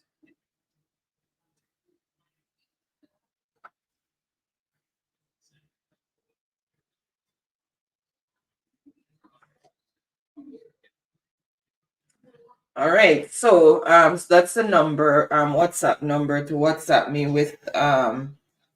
Reggae Girl, I don't have a number for you either, so you can donate. It says you're in New York. If you don't have anyone to donate to give for the credit, you can donate it to someone in the chat, as well as if you have a family or friend in Jamaica you want to send it to. Get the number and then WhatsApp to me on that number that I just put on the screen. And again, I need to know whether it's Digicel or Flow in order to put the credit through. Okay, so the scores are Andrew 2,800, Donmel 2,600, Reggae Girl and Rafe 1 at 600 points each, so that is third and fourth, and then Sonia for 500. So that's how the score came in. All right, so that's the score. So thank you guys so much. So much for tuning in. Really appreciate each and everyone's continued support. Yeah. And make sure you tune in tomorrow to Reason with Ratigan, which is going to be 2 p.m. Jamaican time. And then you'll have Town Hall with Reggae Dub Scene on Sunday evening. And then we'll be back on Tuesday. So make sure you tune in, and the other platforms. Yeah, remember Aromatic. Always tune in to Aromatic. Now, remember, tomorrow is going to be interesting. People, remember to tune in on Ratigan show tomorrow. That is going to be an interesting show tomorrow, because that cannot miss me. All right. So Mystic will be there. All right. So, yep. Tune in. Ratigan tomorrow. Yep. All right. So thank you again so much, guys. Really appreciate the continued support and endorsement. And thank you to all the new subscribers for coming on board. Thank you to those who've been here from the beginning, those who join us along the journey, and those who are joining us now. Welcome to the movement, and you know what we're about. Good governance, better Jamaica, better Jamaica. Sorry for all. No, don't put the number in the chat, Reggae Girl. Just send it to me. Send it to me on WhatsApp, because I like to maintain people's privacy because yeah. you have so many scammers and stuff out there. So please don't put any numbers in the chat. And as I said, make sure you tell me the provider, Digicel or Flow. Sometimes they want to drive me crazy with ringing off my phone with all them scamming and stuff. It's just annoying. Don't put any number in the chat. So again, guys, have a wonderful and productive rest of rest of the weekend and safe travel on the gravel until Tuesday. Thank you so much. Really appreciate everyone's support. Okay.